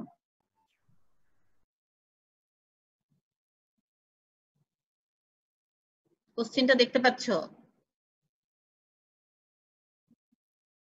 ছেলে হলে একটা এক্সরে করতাম, ঠিক আছে? এক্সরে কেউবি রিজন করতাম না? ছেলেদের বেশি স্টোন হয় আর মেয়েদের যেহেতু বেশি হচ্ছে প্রেগন্যান্সি রিলেটেড, এর জন্য আগে আমরা এক্সরেটা দেই না, ঠিক আছে? তাহলে how do you treat the patient? এই পেশেন্টকে তুমি কিভাবে ট্রিটমেন্ট করবা? Ma'am according to cause treatment করব। প্রথমে ম্যাম রিসাসিটেট করব, জেনারেল মেডিসিন করব। হ্যাঁ, খুব সুন্দর বলেছে যে পেশেন্টকে রিসাসিটেট করবা। রিসাসিটেট কিভাবে করবা? নাথিং পারোরাল, রোগের ট্রিগার আছে অ্যান্টিবায়োটিক, রাইট? আর পেইন আছে পেইন কিলার, এই তো। জি ম্যাম। হ্যাঁ, আর তারপরে কি করবা? এগুলো করার পরে ম্যাম স্পেসিফিক ম্যানেজমেন্ট দিব অ্যাকর্ডিং টু কজ। দিব ম্যাম। এখন অনেকগুলো কজ বলেছি, বলো একটা একটা করে বলো। অ্যাপেন্ডিসাইটিস হলে কি করবা? Ma'am appendicectomy ma'am. অ্যাপেন্ডিসাইটিস হলেই যে আমরা অ্যাপেন্ডিসেক্টমি করি তা না। এখন হচ্ছে অ্যাপেন্ডিসাইটিসের নিউ বলবো না, অনেক পুরানো হয়ে গেছে। অ্যাপেন্ডিসাইটিসের ট্রিটমেন্ট হচ্ছে যে প্রথমত ইন্ট্রাভেনাস অ্যান্টিবায়োটিক, ঠিক আছে? ইন্ট্রাভেনাস অ্যান্টিবায়োটিক দিয়ে যদি পেইন সাবসাইড করে যায় তাহলে আমরা অ্যাপেন্ডিসেক্টমি করি না। আমরা বলি যে এখন ওই যে নিউ ডাটা আসছে যে 90% অ্যাপেন্ডিসেক্টমি অ্যাভয়েড করা যায়। কিন্তু ইন্ট্রাভেনাস অ্যান্টিবায়োটিক দিয়েও যদি অ্যাপেন্ডিসাইটিস কন্ট্রোল না হয়, তোমার পেইন বা ফিভার কন্ট্রোল না হয়, তাহলে তোমাকে অপারেশনে যেতে হবে, ঠিক আছে? অথবা পাস হয়ে গেলেও এখন বলা হয় যে না, আমরা যদি পারকিউটেনাস অ্যাসপিরেশন করি তাহলে অনেকটা রিমুভ করা যায়। সো ইন্ট্রাভেনাস অ্যান্টিবায়োটিক দিয়ে 90% পেশেন্টেরই অ্যাপেন্ডিসাইটিস অ্যাভয়েড করা যাচ্ছে। অ্যাপেন্ডিসাইটিস হওয়ার পরেও অ্যাপেন্ডিসেক্টমি অ্যাভয়েড করা যাচ্ছে। তাহলে যদি তুমি বলবে অ্যাকর্ডিং টু কজ, যে বলেছো খুব সুন্দর বলেছো, according to cause, if it is acute appendicitis, intravenous antibiotic, if not improve then কি হবে? অ্যাপেন্ডিসেক্টমি করবা। যখনই এই কথাটা বলবা তখনই তোমাকে জিজ্ঞেস করবে যে তুমি কেন ইন্ট্রাভেনাস অ্যান্টিবায়োটিক দিচ্ছ। বলবা যে এটা নিউ বলো, বা ওল্ড হয়েও গেছে, এখন 10 বছর আগে থেকে আমরা শুনে আসছি, ঠিক আছে? তাহলে এটা নিউ বলা যায় না, কি বলো? জি ম্যাম। আচ্ছা, তাহলে আমরা হচ্ছে এটাকে বলবো অ্যাপেন্ডিসেক্টমি। তারপর যদি ভালো ইমপ্রুভ না করে তাহলে আমরা অ্যাপেন্ডিসেক্টমি করবো। পেইন তারপরে ফিভার এগুলো ইমপ্রুভ না করলে আমরা অ্যাপেন্ডিসেক্টমিতে যাবো। এবং অ্যাপেন্ডিসেক্টমি কয় ভাবে করা যায়? গুড। অ্যাপেন্ডিসেক্টমিতে কয়টা ফুটো করা হয়? 3টা। 3। ল্যাপারোস্কোপিতে? ল্যাপারোস্কোপি 3টা ম্যাম। ল্যাপারোস্কোপিতে 4টা আর অ্যাপেন্ডিসেক্টমিতে 3টা। কলিসিস্টেক্টমিতে 3টা। সরি, ল্যাপারোস্কোপিক কোলিসিস্টেক্টমি, হ্যাঁ সরি আমারই ভুল হচ্ছে। ল্যাপারোস্কোপিক কোলিসিস্টেক্টমিতে 4টা, ল্যাপারোস্কোপিক অ্যাপেন্ডিসেক্টমিতে 3টা। ওকে, আমি ইয়া হয়ে গেছি, একটু উল্টা বলে ফেলছে। তাহলে এটা তোমাকে জিজ্ঞেস করবে যখন অ্যাপেন্ডিসেক্টমি বলবো, তখনই ওটা পেডিয়াট্রিক্স সার্জারিতে ছিলাম তখন আমরা 50টা কেস করেছিলাম, ডাটাও পাবলিশ করেছি। সেটা হচ্ছে যে সিঙ্গেল পোর্ট ল্যাপারোস্কোপিক অ্যাপেন্ডিসেক্টমি। হ্যাঁ, মানে শুধুমাত্র আম্বিলিকাস দিয়ে গিয়ে আমরা অ্যাপেন্ডিসেক্টমি করবো, একটাই পোর্ট, ঠিক আছে? তো সিঙ্গেল পোর্ট অ্যাপেন্ডিসেক্টমি আমরা করেছি। এটাও করা যায়, এখনো করে, অনেকে প্র্যাকটিস করে যারা ল্যাপারোস্কোপি খুব ইন্টারেস্টেড, বাট একটু বয়সটা কম হতে হয়, 10 বছরের নিচে হতে হয়। তাহলে এটা হচ্ছে তোমাকে জিজ্ঞেস করতে পারে, সিঙ্গেল পোর্ট জানার দরকার নেই, তোমাদের বলারও দরকার নেই, ম্যাক্সিমাম সার্জন এটা করে না, জানেও না। ওকে, তাহলে 3, আর কোলিসিস্টেক্টমি হলে 4। আর একটা কি বললা যে হচ্ছে twisted ovarian cyst, ectopic pregnancy. Ectopic pregnancy হলে কি করবা?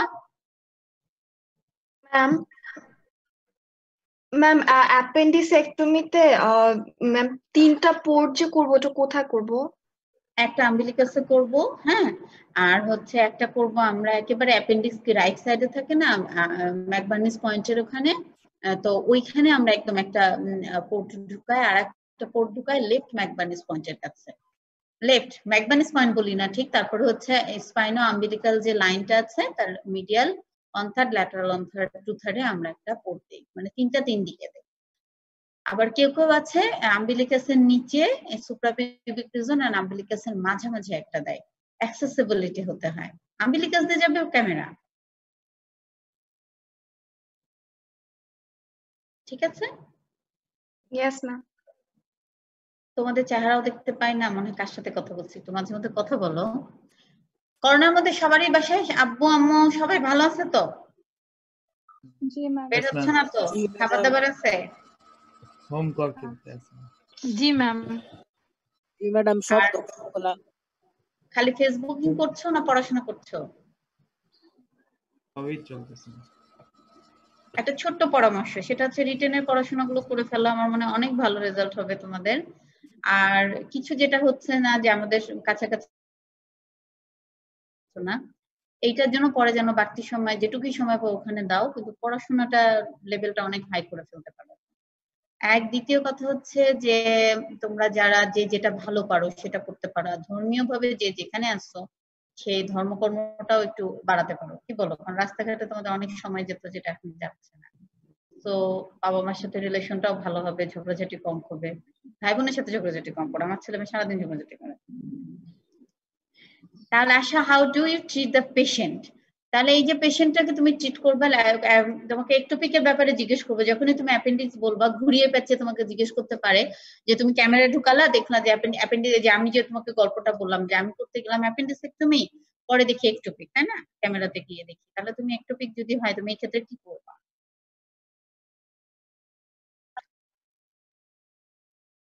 হ্যাঁ, স্যালপিঙ্গোটমি আমরা করে মানে একটোপিক প্রেগন্যান্সির যে কন্টেন্টটা সেটা আমরা নিয়ে আসবো, এটা করবো। তার মানে এই না যে ঠাস করে বলে ফেলো না যে ওপেন মেথডে চলে যাবো। হ্যাঁ, যেতে পারি যদি আমি দেখি যে আমি এটা ল্যাপারোস্কোপিক্যালি ম্যানেজ করতে পারছি না, দেন আমি যাবো, সেটা আলাদা ব্যাপার, তাই না?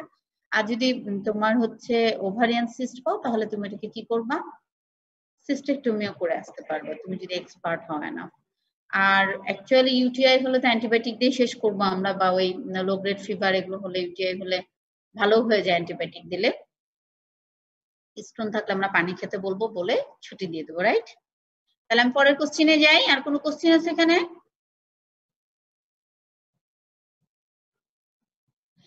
এবার আসো, আমরা অনেক বয়স্ক একটা রোগীর কথা বলছি। 73 years old patient present with 5 days history of abdominal cramp after meal। যখনই খাচ্ছে তারপরে কি হচ্ছে, তার একটা অ্যাবডোমিনাল ক্র্যাম্প হচ্ছে 5 দিন ধরে। Distension and alteration of bowel habit for few month. কয়েকদিন ধরেই তার অ্যাবডোমেনটা ডিস্টেন্ডেড হয়ে যাচ্ছে এবং অল্টারেশন অফ বাওয়েল হ্যাবিট, এবং a mass in left upper quadrant of his abdomen. এটাকে তুমি কি বলতে চাও? What is the possibility?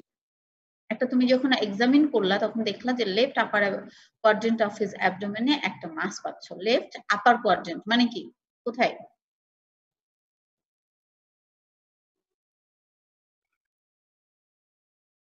প্রায় ওইখানে আমাদের কি থাকে, লেফট স্প্লিনিক, লেফট হচ্ছে স্প্লিনিক ফ্লেক্সার থাকে, তাই না? লার্জ গাটের ওখানে একটা লাম্প পাচ্ছ। What is the possibility? Intestinal obstruction due to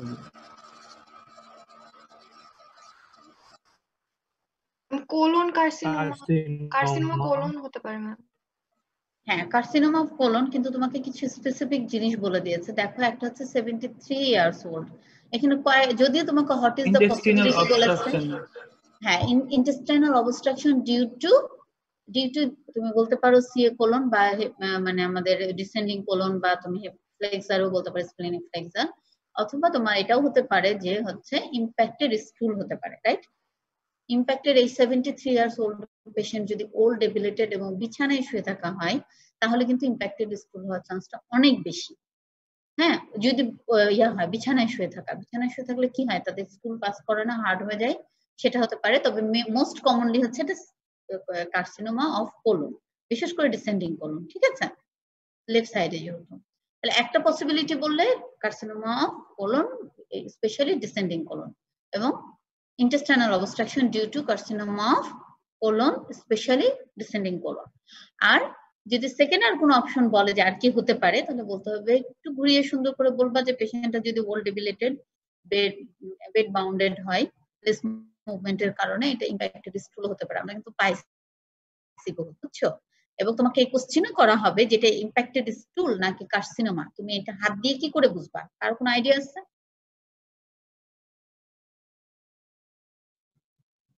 carcinoma hard একটা ফিলিং হবে, বাট ইম্প্যাক্টেড স্টুলে ওরকম মনে হবে না।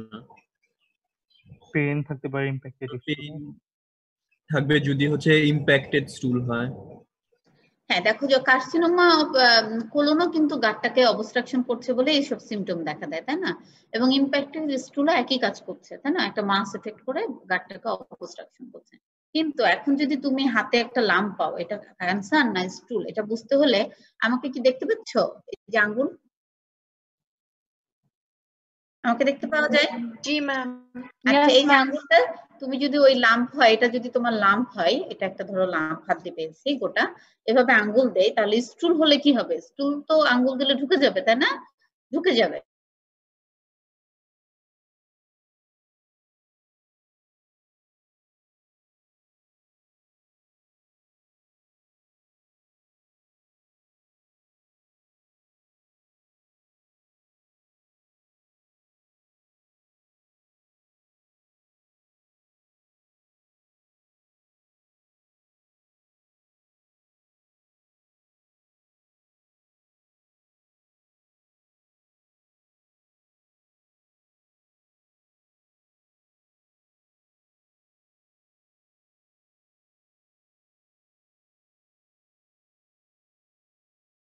Investigation would you like to do?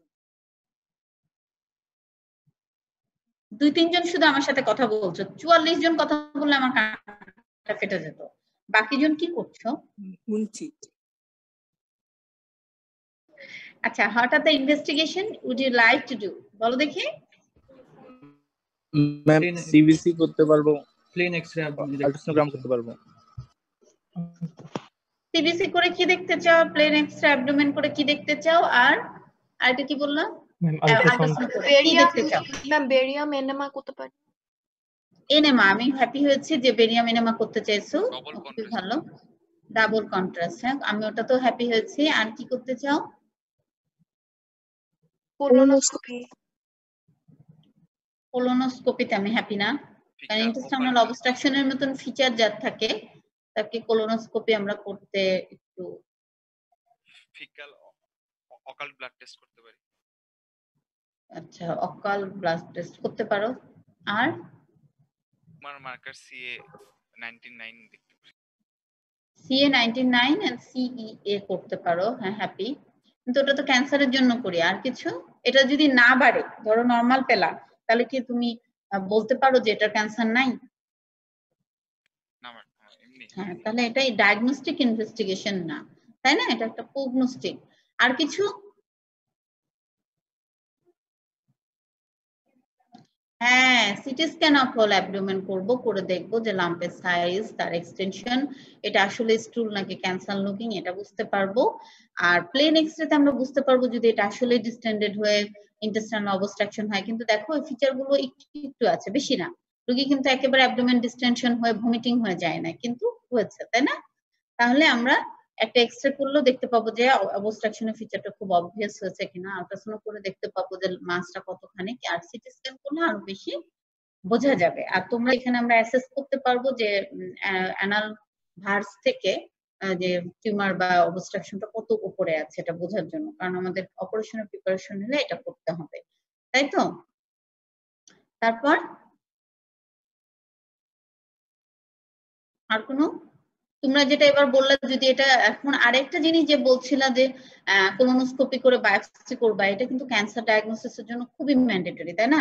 CT scan যদি বলে ক্যান্সার, তাহলে অবশ্যই লাগবে, মানে ক্যান্সারের মতো হলে বায়োপসিটা খুবই জরুরি। তো আমাদের এই জন্য বায়োপসি করতে হবে। তাহলে রোগীর কন্ডিশন আমরা কিছুদিন কনজারভেটিভ ট্রিটমেন্ট দিব এবং ওয়েট করব যে ডিস্টাল বালটা যদি কি করে একটু সফট হয়, ওই স্টুলগুলো যদি পাস হয়ে যায়। কারণ আমরা কি করি কোলোনোস্কোপি করার আগে বায়োল প্রিপারেশন দিই, তাই না? কিন্তু বায়োল প্রিপারেশন কিন্তু এই রোগীর দেওয়া যাবে না, যাবে?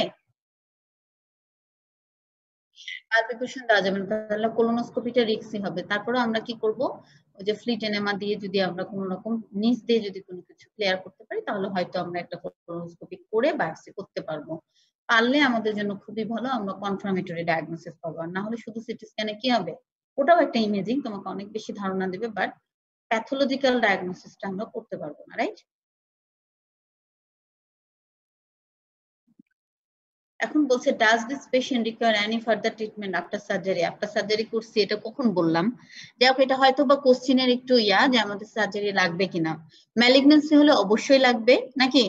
আর যদি মাস্ট হয় তাহলে শুধুমাত্র ফিকাল ইনফেকশন হয়, তাহলে তো তোমার এনেমা টেনেমাতেই চলে যাবে।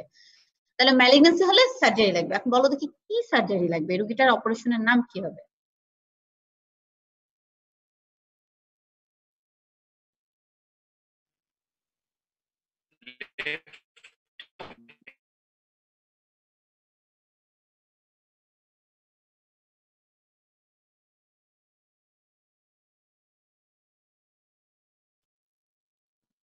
চুয়াল্লিশ জন ছেলে মেয়ে, ওই তোমরা কিছু বলো।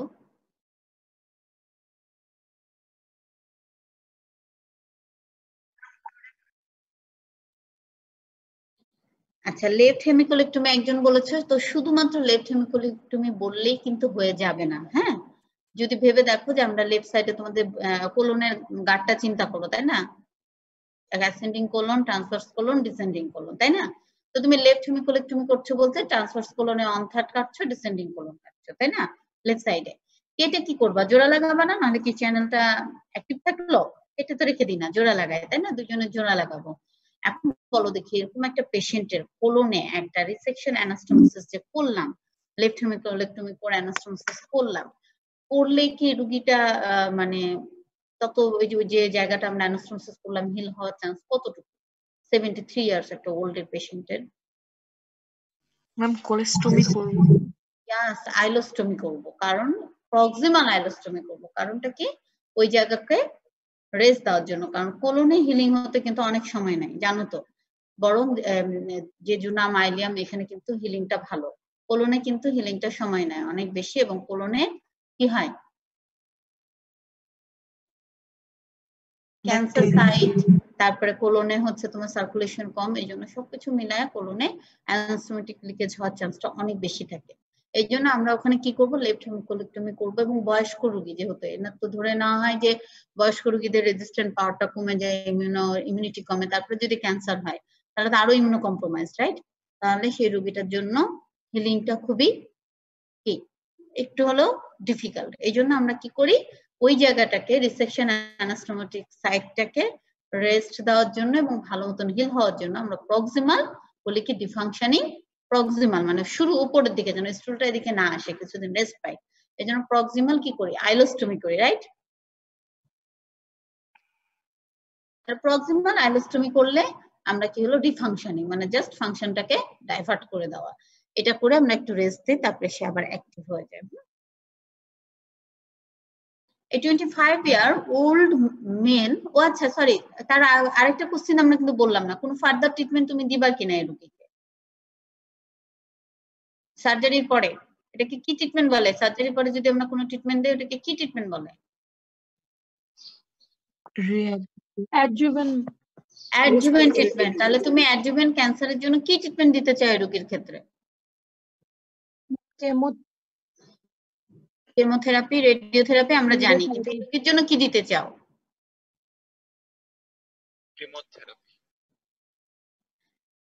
তোমাকে আমাদের হচ্ছে যে কোলনে ক্যান্সার হলে আমরা সাধারণত রেডিওথেরাপি দিই না, কারণ রেডিওথেরাপি খুব ভালো কাজ করে না। হ্যাঁ, এবং সাইডে যে আমরা যখন রেডিওথেরাপি কোনো জিনিসকে টার্গেট করে দেই, তার মাঝখানে যেগুলো আসে সেগুলো কিন্তু বার্ন হয়ে যায়, ঠিক আছে? তো যার জন্য আমরা যখন গাটে কোনো ক্যান্সারের রেডিওথেরাপি দিতে যাই, ওই জায়গাতে লোকাল রিজনাল কন্ট্রোল করার আগে সে অনেক ভালো ভালো টিস্যুকে কি করে, ড্যামেজ করে দেয়, এবং এই ড্যামেজটা ওভারকাম করা যায় না, বা লাভের চেয়ে লস বেশি। দ্যাটস ওয়াই আমরা সাধারণত গাটে, রেকটামে দেই আমরা যেহেতু পেলভিসের ওখানে, কিন্তু আমরা গাটে অ্যাবডোমেনে কিন্তু সাধারণত রেডিওথেরাপিটা দিই না। তাহলে কি করি আমরা? রেডিওথেরাপি যে দিই না, কেমোথেরাপি দিই। এখন কেমোথেরাপির ক্ষেত্রে যেটা, যে ওল্ড এজে আমার খুব ভালো জানা নাই যে মানে এই গাইডলাইনটা, কিন্তু ওল্ড এজে আমরা যেটা করি যে এখানে 73 ইয়ার্স, তার লাইফ এক্সপেক্টেন্সি কত? কারো 5 বছর হতে পারে, মানে আন্দাজ করা হয় যে 10 বছর হতে পারে। 73 ইয়ার্স এর একটা পেশেন্টের লাইফ এক্সপেক্টেন্সি এত বেশি না যে আমরা তাকে কেমো দিয়ে, কেমোর যে একটা ইফেক্ট ওই রোগীটা আদৌ টলারেট করতে পারবে কিনা, তাই না? এটা করতে পারবে কিনা এটা হিসাব নিকাশ করে আমরা কেমোথেরাপি দিব। এটা একটা এমজিটির হচ্ছে তোমার ডিসকাশন দরকার। তাহলে বলবা যে হ্যাঁ আমরা অ্যাডজুভেন্ট কেমোথেরাপির ব্যাপারে হচ্ছে সিদ্ধান্ত নিব কি মাল্টি ডিসিপ্লিনারি টিম। তোমরা যে কোনো ক্যান্সারের ক্ষেত্রে যদি বলো এরকম কোশ্চেন যখন আসছে any treatment required for surgery বা তখনই তোমরা যেমন বলছো না কাউন্সিলিং করে সার্জারি করবা, তেমন বলবা এমডিটি করে আমরা সিদ্ধান্ত নিব। সিদ্ধান্তটা তুমি বলো, কিন্তু বলবা যে কিভাবে সিদ্ধান্তটা নিছো। তুমি, আমি ধরো সার্জন, তুমিও ধরো সার্জন, এখন যেহেতু সার্জারি ক্লাস করছো, তাহলে আমি সার্জন, আমি সব সিদ্ধান্ত নিয়ে নিতে পারি না, ঠিক আছে? তাহলে কি করতে হবে? আমি আমার অনকোলজিস্টের সাথে কথা বলে কি করব, ডিসিশনটা নিব যে রোগীটার জন্য কোন চিকিৎসা বা কেমোথেরাপিটা কতটা লাভ হবে। ডিবেট, এটা কি ধরনের ডিবেট? লার্নেড পার্সনের ডিবেট, ঝগড়া না, এটা হচ্ছে ডিবেট। যে ও দেখা যাবে একজন অনকোলজিস্ট আরেকজন সার্জন, সে তার কিছু রেফারেন্স দিয়ে কথা বলবে যে রোগীটার, বা ওই পয়েন্টটা তুলে ধরবে যেটা এই রোগীটার সমস্যা। আবার এটাও আছে যে 80 বছরের বুড়ি এত টনটনা, বলার কথা না, ঠিক আছে? আবার 60 বছরের একটা মেয়ে এমনই খারাপ যে একে তুমি কেমো দিয়ে আরো খারাপ করে দিতে পারো। তো আমাদের এগুলো হিসাব নিকাশ রাখতে হয়। যেমন হচ্ছে আমাদের ব্রেস্টেও আমরা যখন কোনো কেমো দেই, এমডিটি তে সিদ্ধান্ত নিই যেটা আসলে কতটুকু বেনিফিটেড। সব সাবজেক্টে কিছু টুলস আছে। তাহলে তুমি বলবা যে এটা এমডিটি তে ডিসিশন নিব কেমোথেরাপি দিব কি না দিব, এই কথাটা শেষ করে বলবো না, কারণ 73 ইয়ার্স এর তোমার হিস্টোপ্যাথোলজি রিপোর্টটা কেমন, অনেক কিছু আছে না, তোমার এক্সটেনশন কত, লিম্ফ নোড কয়টা ইনভলভমেন্ট হয়েছে, টিউমারটার সাইজ কত, এগুলো জানার পরে আমরা কেমোথেরাপির ব্যাপারে সিদ্ধান্ত নিব কোথায়? এমডিটি তে। এমডিটি মানে কি? Multidisciplinary team. Teamed approach. Okay, এবার আসো আরেকটা কোশ্চেন, নেক্সট কোশ্চেনে আসি। A 25 years old male. হ্যাঁ ম্যাম, যখন আমরা আইলোস্টোমি আবার রিঅ্যানাস্টোমোসিস করব তখন ওই সাইটে আমরা রেস্ট দিব না ম্যাম? আইলোস্টোমি কেন করছি যা বলো তো? আইলোস্টোমিতে অ্যানাস্টোমোসিসটা হিল হয় তাড়াতাড়ি, এই জন্যই আমরা আইলোস্টোমি করি। আরেক জায়গায় ইনজুরি করছি কিন্তু কোলোস্টোমিকে, কোলোনের অ্যানাস্টোমোসিসকে টেকাবার জন্য আইলোস্টোমিকে আমরা ইনজুরি করছি, তাই না, বানাচ্ছি। ওইটা যখন আমরা করবো আইলোস্টোমিতে, আমি তোমাকে আগের দিন পড়িয়েছি যে আইলোসিকাল ভালভের কাছে যেহেতু টাইফয়েড আলসার পারফোরেশন হয়, ভালভের জন্য ওটা হিল হবে না আইলিয়ামেরটা, ঠিক আছে? কিন্তু আইলিয়ামে তো আমরা ভালভের কাছে আইলোস্টোমি করব না, আমরা কি করব? একটু দূরে করব, হ্যাঁ, যেন কি হয় ওই ধাক্কাটা না লাগে। আমরা বলি সাধারণত 40 সেন্টিমিটার দূরে করি, ঠিক আছে? আইলোসিকাল ভালভ থেকে সাধারণত 40 সেন্টিমিটার প্রক্সিমালি আমরা আইলোস্টোমি করি, যেন আমরা যখন 3 মাস পরে আবার এটাকে রিস্টোরেশন করব তখন ওই যে আইলিয়ামের ওইটা হিল হতে মাত্র 48 ঘন্টা সময় লাগে সেরাসিল, বুঝছো? তাহলে এর হিলিংটা খুব ভালো, কিন্তু তুমি কোলোস্টোমের হিলিংটা কিন্তু খারাপ। কোলোস্টোম হিল হতে কত সময় লাগে? সরি, কোলনের যে অ্যানাস্টোমোসিসটা, এটা হিল হতে কত সময় লাগে জানো? 7 থেকে 10 দিন লাগে। তাহলে এই সময় তুমি যখন খাবারটা দিচ্ছ, কয়েকদিন তুমি রোগীকে না খাওয়ায় রাখবে, আবার যদি খাবারটা দাও তাহলে কি হবে? আঘাত লাগবে, তাই না? ছিঁড়ে যাবে জায়গাটা।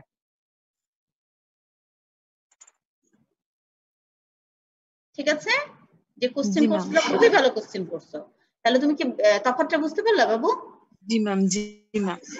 আচ্ছা,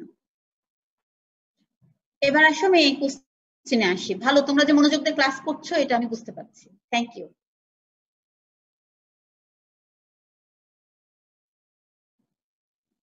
A 25 years old male present to you with right lower abdominal pain হচ্ছে আর কি, কত nausea আছে, low blood fever আছে 5 days থেকে।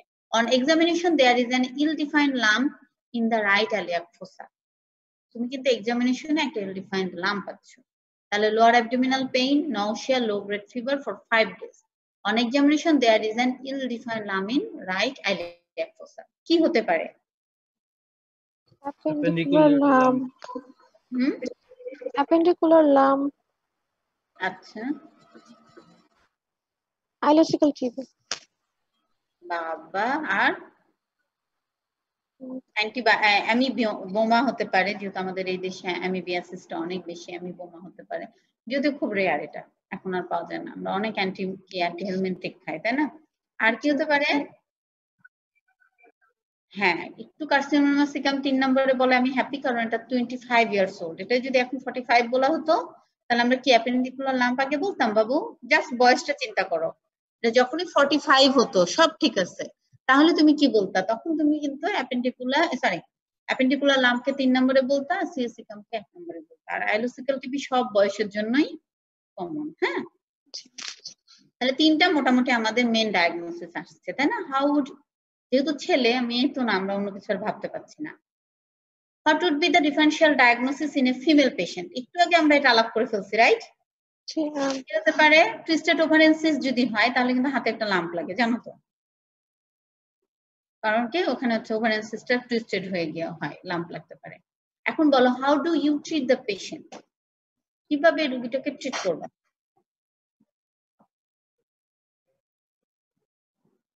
Resuscitate and according to cause. খুবই সুন্দর বলেছো যে রিসাসিটেট করবা বা কনজারভেটিভ ট্রিটমেন্ট দিবা, তারপর ডায়াগনোসিস কনফার্ম করবা। হ্যাঁ, বলবা কনজারভেটিভ ট্রিটমেন্টটা দেব, দিয়ে এর মধ্যে আমি কিছু ইনভেস্টিগেশন করে ডায়াগনোসিসটা কনফার্ম করব, দেন আমি কি করব? ইয়াতে যাব, অপারেশনে যাব। এই রোগীতে আমরা এই বলবো না, তাই না, যে আচ্ছা আসছেন এই পরীক্ষাগুলো করে আসেন, কারণ অলরেডি রোগীর ব্যথা, অলরেডি রোগীর জ্বর, এই রোগীকে অ্যাডমিট করতে হবে, রাইট? এটা আমাদের চেম্বারের মতো না যে আচ্ছা আসলেন, যান তো এখন এই পরীক্ষাগুলো লিখলাম, যান করে আসেন, এরকম রোগী না তো এটা, না?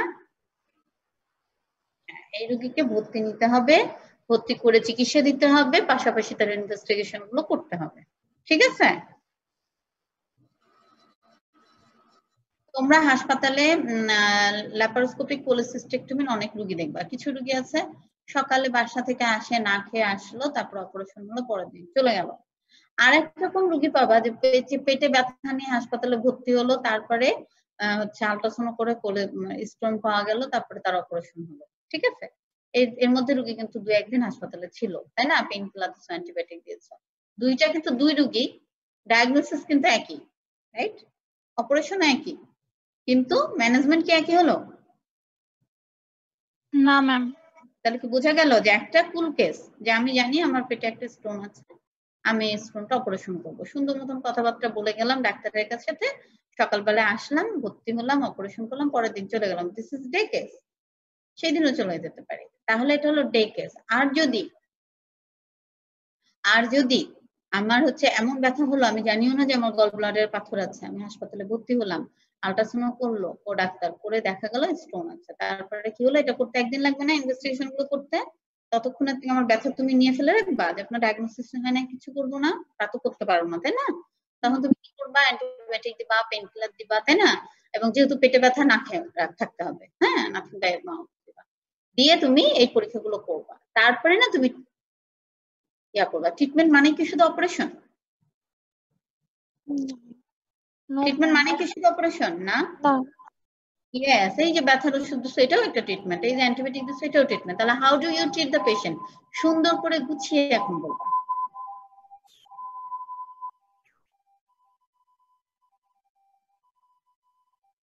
কেউ বলছো না?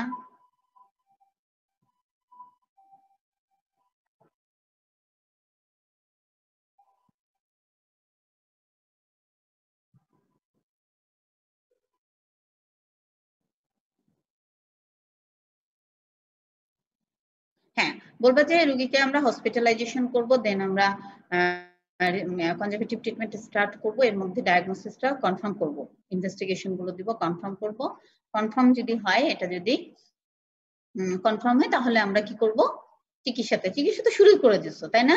আর তাহলে আমাদের মেন ছিল অ্যাপেন্ডিকুলার লাম্প, এটা আমরা কি করব? ডায়াগনোসিসটাকে কনফার্ম করব। অ্যাপেন্ডিকুলার লাম্প হলে একরকম দিব, আর হচ্ছে কি আরো কিছু বলেছো তোমরা, টিবি বলেছো বা অন্য কিছু বলেছো, তো তুমি অ্যাকর্ডিং টু কস্ট ট্রিটমেন্ট দিবা। এখন এটা যদি অ্যাপেন্ডিকুলার লাম্প হয়, তোমার চিকিৎসা কি?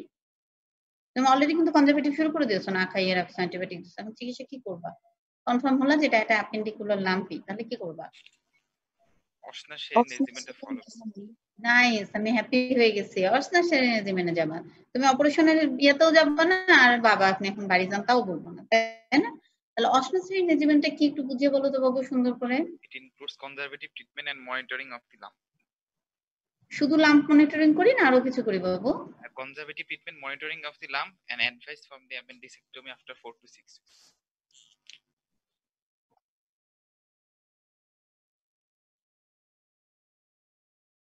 ইয়েস, ওটা যখন রোগীটা থাকবে, আমরা যখন যাব তখন আমরা কি করব? ওই লাম্পের সাইজের উপর একটা দাগ দেই কলম দিয়ে, হ্যাঁ, দিব, এবং আমরা মনিটর করবো লাম্পের সাইজকে। আর কি করব? রোগীর ব্যথা আছে, ব্যথাটা বাড়ছে না কমছে, এটাও মনিটর করব। আর এটা কি আছে? জ্বর আছে, জ্বরটাও বাড়ছে না কমছে, এটা মনিটর করব। এই তিনটা জিনিস আমরা মনিটর করব, তার সাথে তো অ্যাজ এ হোল রোগীর জেনারেলাইজ কন্ডিশন মনিটর করব। এখন আমরা দেখলাম যে রোগীর হচ্ছে ব্যথাটা বাড়ছে, তাহলে কি আমার রেজিমেনে বা আমার যে কনজারভেটিভ ট্রিটমেন্ট দিচ্ছি রোগীটা কাজ করছে না? করছে। লাম্পের সাইজ বাড়ছে, করছে না। ব্যথা বাড়ছে, জ্বর বাড়ছে, তাহলে আমার অস্ট্রাসাইন রেজিমেন্টটা কাজ করছে না। ঠিক আছে? আবার উল্টাটাও হতে পারে, ব্যথা কমে যাচ্ছে, লাম্পের সাইজ কমে যাচ্ছে, জ্বর কমে যাচ্ছে, তাহলে কি হলো? তোমার যে কনজারভেটিভ ট্রিটমেন্টটা তুমি দিচ্ছ এটার কাজ করছে, তাই না? তাহলে তিনটা জিনিস বলতে পারবা, এখন বলো দেখি একজন। সাইজ অফ দ্য লাম্প দেখবো, টেন্ডারনেস মানে ব্যথা আছে কিনা দেখবো, পেশেন্টের ফিভার আছে কিনা দেখবো, তার সাথে বাকি ভাইটালস গুলা কেমন সেটাও দেখবো। যদি এটা ইমপ্রুভ করে তাহলে মানে অস্ট্রাসাইন রেজিমেন্টটা কাজ করছে, তারপরে ভালো হলে আমরা ছুটি দিয়ে দেবো। যদি এটা ডিসপ্রুভ করে, ভালো না হয়, ডিটোরিয়েট করে, তাহলে তুমি কি করবা? সার্জারি করবা। এটা কি মিন করে যে মানে ভালো হচ্ছে না রোগী, তুমি অ্যান্টিবায়োটিক দিলা তারপর ভালো হচ্ছে না, কি মিন করে বাবা?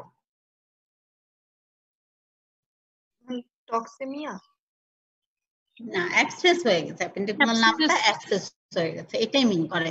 যখন অ্যাবসেস হয়ে যায় তখন আমাদেরকে এটা ড্রেন করতে হয়, তাই না? অ্যাবসেস যেখানে থাকুক, ব্রেনে থাকুক, পেটে থাকুক, অ্যাবসেস থাকলে পাস হয়ে গেলে আর কি, অ্যাবসেস মানে তো পাস ফর্ম করে দেওয়া, তাই না? যদি এটা করে ফেলে তাহলে এটা কি করতে হবে, ড্রেন করতে হবে, তখন আমাদের অপারেশনে যেতে হবে। হ্যাঁ, তাহলে আর তার আগে যে লাম্প হয়েছিল এটা কিভাবে হয়েছিল বলো তো? এই লাম্পটা কেন আমরা অপারেশন করছি না, কেন করছি না, সেরিনডিজিমেনে চলে যাচ্ছে কেন, লাম্পটা কেন হচ্ছে? ম্যাম অ্যাডহেশন হয়ে সারাউন্ডিং স্ট্রাকচারের সাথে অ্যাপেন্ডিক্স। সারাউন্ডিং স্ট্রাকচারটার নাম কি কি বলবি? তোমার সারাউন্ডিং এ কে আছে? I don't know. তোমার মা থাকতে পারে, ভাই থাকতে পারে, আর মেজর অ্যাপেন্ডিক্স। মেজর অ্যাপেন্ডিক্স,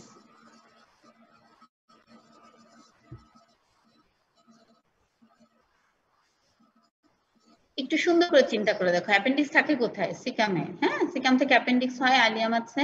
আর সরি, একটা পর্যন্ত, কয়টা পর্যন্ত আপনার ইয়ে আছে? ও আচ্ছা আচ্ছা আচ্ছা, ঠিক আছে, আর 10 মিনিট। তো আমরা যেটা বলছিলাম যে অ্যাপেন্ডিকুলার লাম্পটা কিভাবে তৈরি হয়। অ্যাপেন্ডিক্সটা তো উঠতে কোথা থেকে? চিন্তা করো, সিকাম থেকে, রাইট? তো সিকাম থেকে অ্যাপেন্ডিক্স হচ্ছে। অ্যাপেন্ডিক্স যখন ইনফ্ল্যামড হয়, যখন অ্যাপেন্ডিসাইটিস ডেভেলপ করে, তখন তোমরা জানো যে অ্যাবডোমিনের পুলিশকে ওমেন্টাম সে চলে আসবে, তাই না? তারপরে যে একটা অ্যাডহেশন যেটা বলছিলা, তার মানে কি ওকে অল অফ করার জন্য পাশের যে স্ট্রাকচার গুলো সেগুলো আসবে। তাহলে স্ট্রাকচারটাকে সিকাম, অ্যাপেন্ডিক্স, আইলিয়াম, এই তিনটা তো অবশ্যই, সাথে মেজর অ্যাপেন্ডিক্স, সাথে হচ্ছে ওমেন্টাম, গ্রেটার ওমেন্টাম চলে এসে একটা লাম্প তৈরি করবে। এখন এই অবস্থাতে তুমি যদি অ্যাপেন্ডিসেক্টমি করতে যাও, হ্যাঁ, একটার সাথে আরেকটা গা ঘেঁষে থাকে, তাহলে কি হবে? তুমি সিকামকে ইনজুরি করতে পারো, তারপর তুমি আইলিয়ামকে ইনজুরি করতে পারো। তাহলে কি অপারেশনটা অনেক বড় হয়ে গেল না? সিকাল ইনজুরি করলে সিকাল হিল সেলাই করো, আইলিয়াম করলে আইলিয়াম সেলাই করো, কাকে না কাকে ইনজুরি করে দিয়ে চলে আসবা।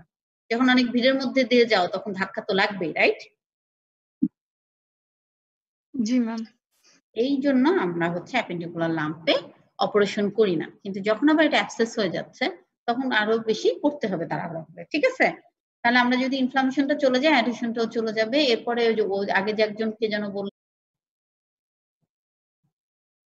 জি ম্যাম।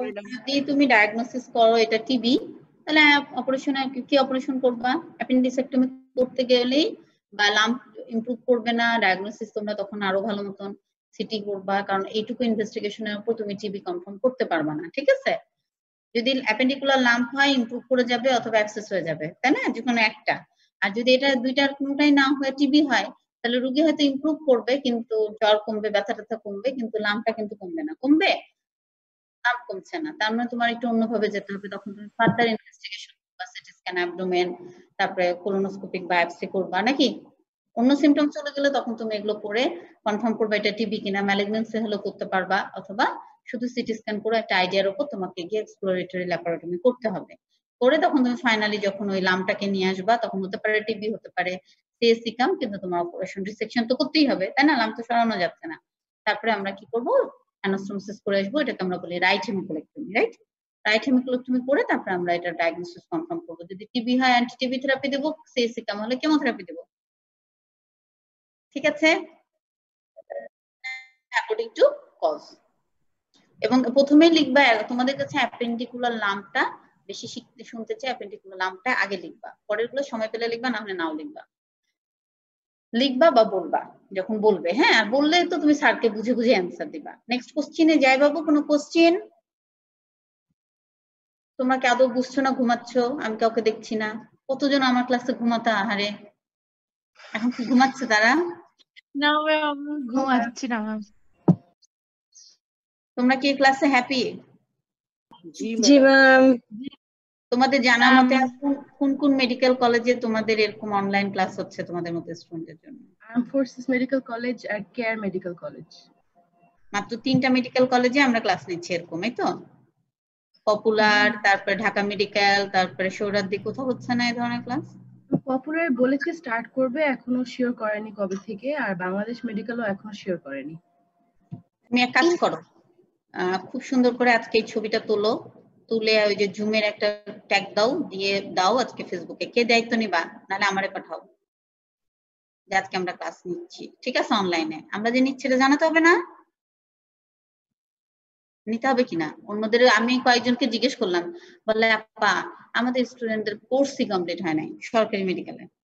ওদের বললো যে জিআইটি 4-5টা লেকচার এখনো বাদ আছে, বাকি আছে, কবে ব্লক টক চলেই যাচ্ছে সব। তাহলে বুঝো ওরা কিভাবে পরীক্ষা দিবে। তাহলে আজকে আমাকে কে দিবা? নাফি? জি ma'am.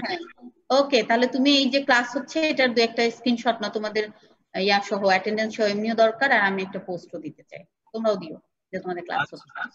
After 5 days of an operation for perforated appendix, একটা পারফোরেটেড অ্যাপেন্ডিক্স হয়ে গেছে, এই patient develop high fever, pain in abdomen and spurious diarrhoea. 5 দিন আগে, মানে আমরা যে এতক্ষণ অ্যাপেন্ডিক্স নিয়ে অনেক কথাবার্তা বললাম, সেরকম একটা পারফোরেটেড অ্যাপেন্ডিক্স, সিম্পল না কিন্তু, অ্যাপেন্ডিসাইটিস না, পারফোরেটেড অ্যাপেন্ডিক্স অপারেশন করছি।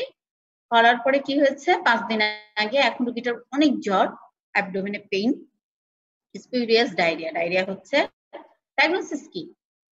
Pelvic abscess. পেলভিসটা আসলে কোন জায়গাটা বলো দেখি? Pouch of Douglas. Pouch of Douglas, হ্যাঁ, এটা তো মেয়েদের ক্ষেত্রে, তাই না? তাহলে ওইখানে একটা অ্যাবসেস যখন জমা হয়, আসলে কিভাবে অ্যাবসেসটা হলো বলে তোমার মনে হয়? Ma'am acute recurrent appendicitis. তুমি তো পারফোরেটেড অ্যাপেন্ডিক্সের জন্য অপারেশন করে ফেলছো, অ্যাপেন্ডিক্স কিন্তু এখন আর নাই। অপারেশন ফর পারফোরেটেড অ্যাপেন্ডিক্স, ভাবো আমরা অ্যাকুট অ্যাপেন্ডিক্স, চোখ বন্ধ করে একটু চিন্তা করো, আমরা অ্যাকুট অ্যাপেন্ডিসেক্টমি করি যখন অ্যাপেন্ডিক্স খুব ভালো থাকে বাট ইনফ্ল্যামড, তখন আমরা অ্যাকুট অ্যাপেন্ডিসেক্টমি করি, অ্যাকুট অ্যাপেন্ডিসাইটিসে অ্যাপেন্ডিসেক্টমি করছি। কিন্তু সেই অ্যাপেন্ডিসাইটিসের আমরা পড়িয়েছি, তোমার মনে আছে কিনা ভেবে দেখো, যে এটা টিপে গিয়ে নেক্রোসিস হয়, তাই না? ইনফ্লামেশন হয়, ওখানে হচ্ছে তোমার পিকুলিতে ব্লক করে দেয় টিপকে, টিপে গিয়ে কি হয়?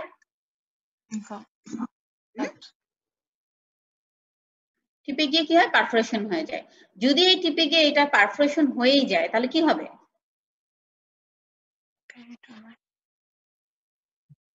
তাহলে এটা পারফোরেশন হয়ে কি হচ্ছে? অ্যাপেন্ডিক্স এর মধ্যে তো স্টুল, তাই না? এগুলো বের হয়ে গেছে, তুমি অপারেশন করেছো, ক্লিন করেছো, তারপরেও কিন্তু খুব ভালোভাবে হয়তো পেরে ওঠো নাই, ঠিক না? কিংবা পেরেছো, অ্যান্টিবায়োটিক গুলো হয়তো কাজ করে না, তাহলে কি হবে? পরবর্তীতে পেলভিক অ্যাবসেস হচ্ছে, ঠিক আছে? অ্যাবসেসটা গিয়ে জমা হচ্ছে পেলভিসে। পেলভিসে যখন এই যে পাউচ অফ ডগলাসে যখন জমা হয় এই পাঁচটা, তখন কি করছে? রেকটামকে ইরিটেট করছে। সামনে রেকটাম থাকে না বাবু? তাহলে রেকটামের ওয়ালকে সে ইরিটেট করছে। পাস কি খুব ভালো না কি? যেখানে পাস হোক, তোমার একটা ব্যথা হয় না? ব্যথা হয় কিনা? কষ্ট হয় কিনা? ওখানে অস্বস্তি লাগে কিনা, তাই না? তাহলে রেকটামকে যখন পাসটা ইরিটেট করবে, তখন কি হবে? রেকটামে স্টুল এসে যে রিজার্ভ হতো, রেকটামটা কি আমাদের রিজার্ভ, তাই না? আমরা সারাদিনে কিন্তু বাথরুমে যাই না, যাই যখন আমাদের আরজাসে রিজার্ভটা বেশি ফুল হয়, রেকটাম মলে যখন স্ট্রেচিং হয়, তখন বলে যে হ্যাঁ এখন আমার ডেফিকেশনের চাপ আসছে, আমি এখন ডেফিকেট করবো। কিন্তু যখন এই রেকটামের ওয়ালটাকে কন্টিনিউয়াস পাস হচ্ছে, ইরিটেট করছে, পাস তো একটা ইনফ্ল্যাম জিনিস, তাই না? ইনফেকশন, সেই ইরিটেট করছে, তখন রেকটামটা কি হচ্ছে? এটা হোল্ড করে থাকতে পারছে না, তাই না? তোমাকে যদি পিছনের দিক থেকে কাতুকুতু দিতে থাকি, তাহলে তুমি কি স্থির থাকবা? কতক্ষণ থাকবা বলো? তুমি স্থির হয়ে থাকতে পারবে না। তোমার বন্ধু বান্ধব দেয় না তোমাদেরকে? এই দাও না তোমরা?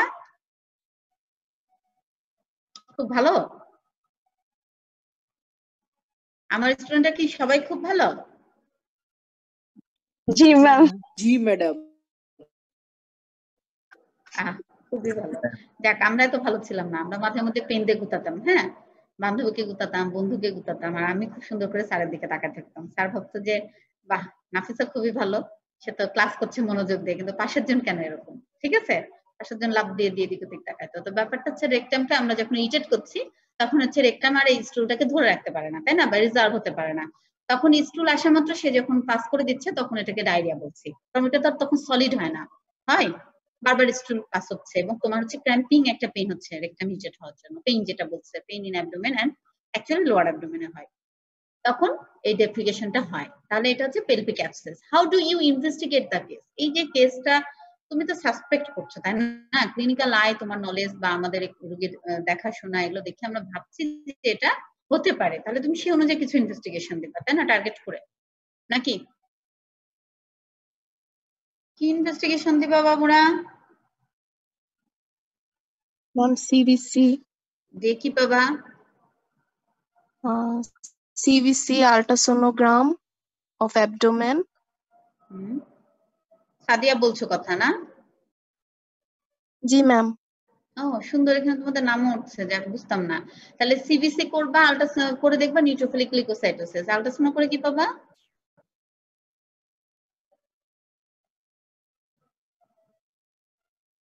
অ্যাবসেস ডিটেক্ট করা যায়, অ্যাবসেস আর আল্ট্রাসাউন্ডে বলবে যে একটা কোনো লিকুইড জিনিস আছে পেলভিসে, এটা বলা যাবে, তাই না? আর কিছু?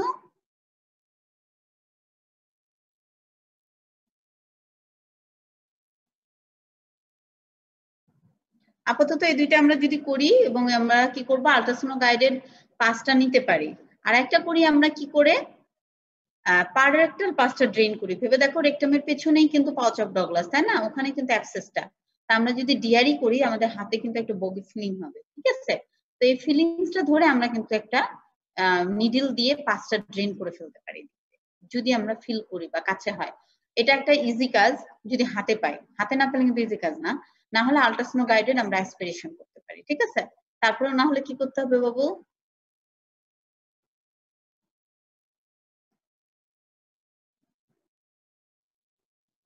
তারপরে না হলে কি করতে হবে?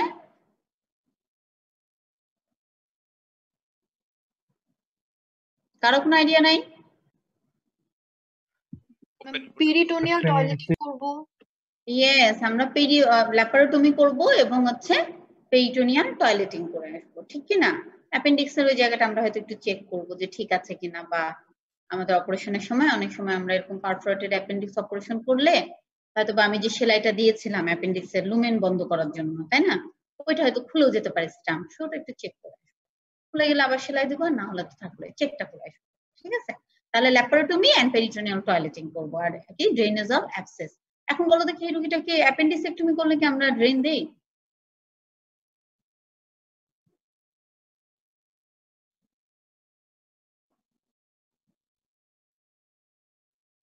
অ্যাপেন্ডিসেক্টমি করলে কি আমরা ড্রেন দেই? No ma'am. হ্যাঁ, কিন্তু আমরা যদি অ্যাবসেস যে অ্যাবডোমেনে যে অ্যাবসেসের মতন এখন হয়ে গেল, এই অপারেশনের পর অবশ্যই একটা ড্রেন দিয়ে আসতে হবে, তাই না? কারণ যেন রেসিডুয়াল অ্যাবসেস যদি আবার থাকেও, তুমি তাহলে আমরা একটা ড্রেন দিয়ে আসলে আমাদের জন্য হেল্পিং হ্যান্ড হবে। তবে মজার ব্যাপার হচ্ছে আমরা যখন শুরুতে অ্যাপেন্ডিসেক্টমি করতাম তখন খালি ড্রেন দিতাম, কারণ ভয় পাইতাম, বুঝছো? রোগীর না সেকেন্ড টাইম আবার অপারেশন থিয়েটারে নিয়ে যেতে হয়। এটা হচ্ছে ড্রেন হচ্ছে ইয়াং সার্জনদের জন্য, যারা খুব ভয় পায়। শুরুতে আমরা অনেক ভয় পাইতাম, আমিও করেছি, কিন্তু এবং আমার জীবনে সবগুলো খালি পচা পচা অ্যাপেন্ডিক্স ছিল। কে যেন বলতো যে মানুষ শুরুর অ্যাপেন্ডিক্স গুলো অ্যাপেন্ডিসাইটিস থাকে, তোরগুলো হয় পারফোরেটেড না অ্যাবসেস এরকম থাকে, কিংবা রেট্রোসিকাল।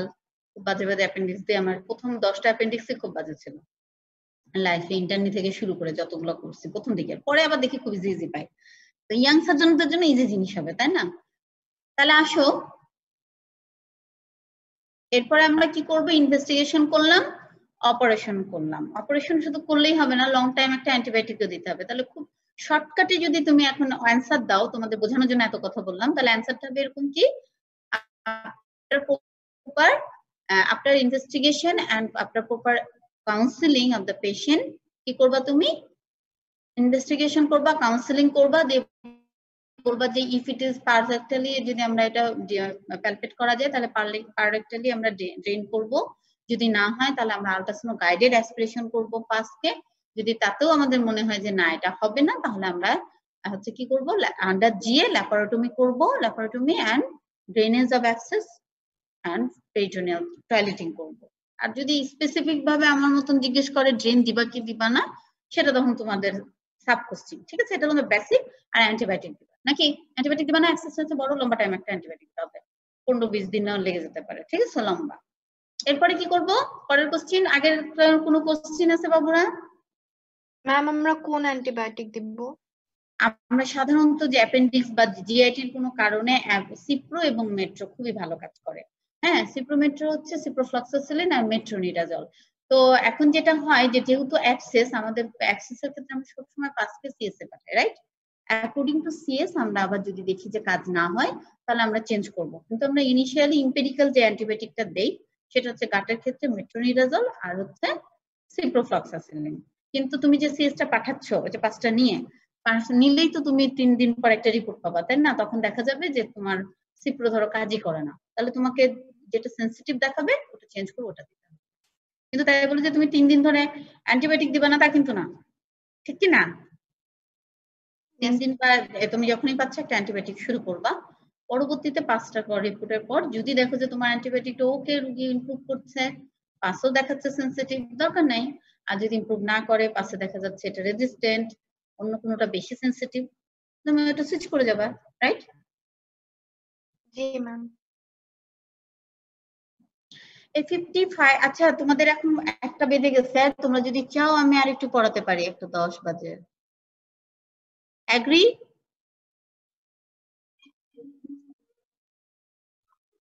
ও মেডিসিনের ওয়ার্ডের এখনই ক্লাস হবে, ওই জন্য রুবাদ আসছিল। ওকে, আমরা তাহলে নেক্সট টাইম এটা আর একটু ক্লাস নিব। আর তোমাদের সাথে আমার ক্লাস আছে হচ্ছে নাফি, আমার সাথে একটু কন্ট্যাক্ট করো বাবু, 4টা 5টার দিকে একটা মেসেজ দিয়ে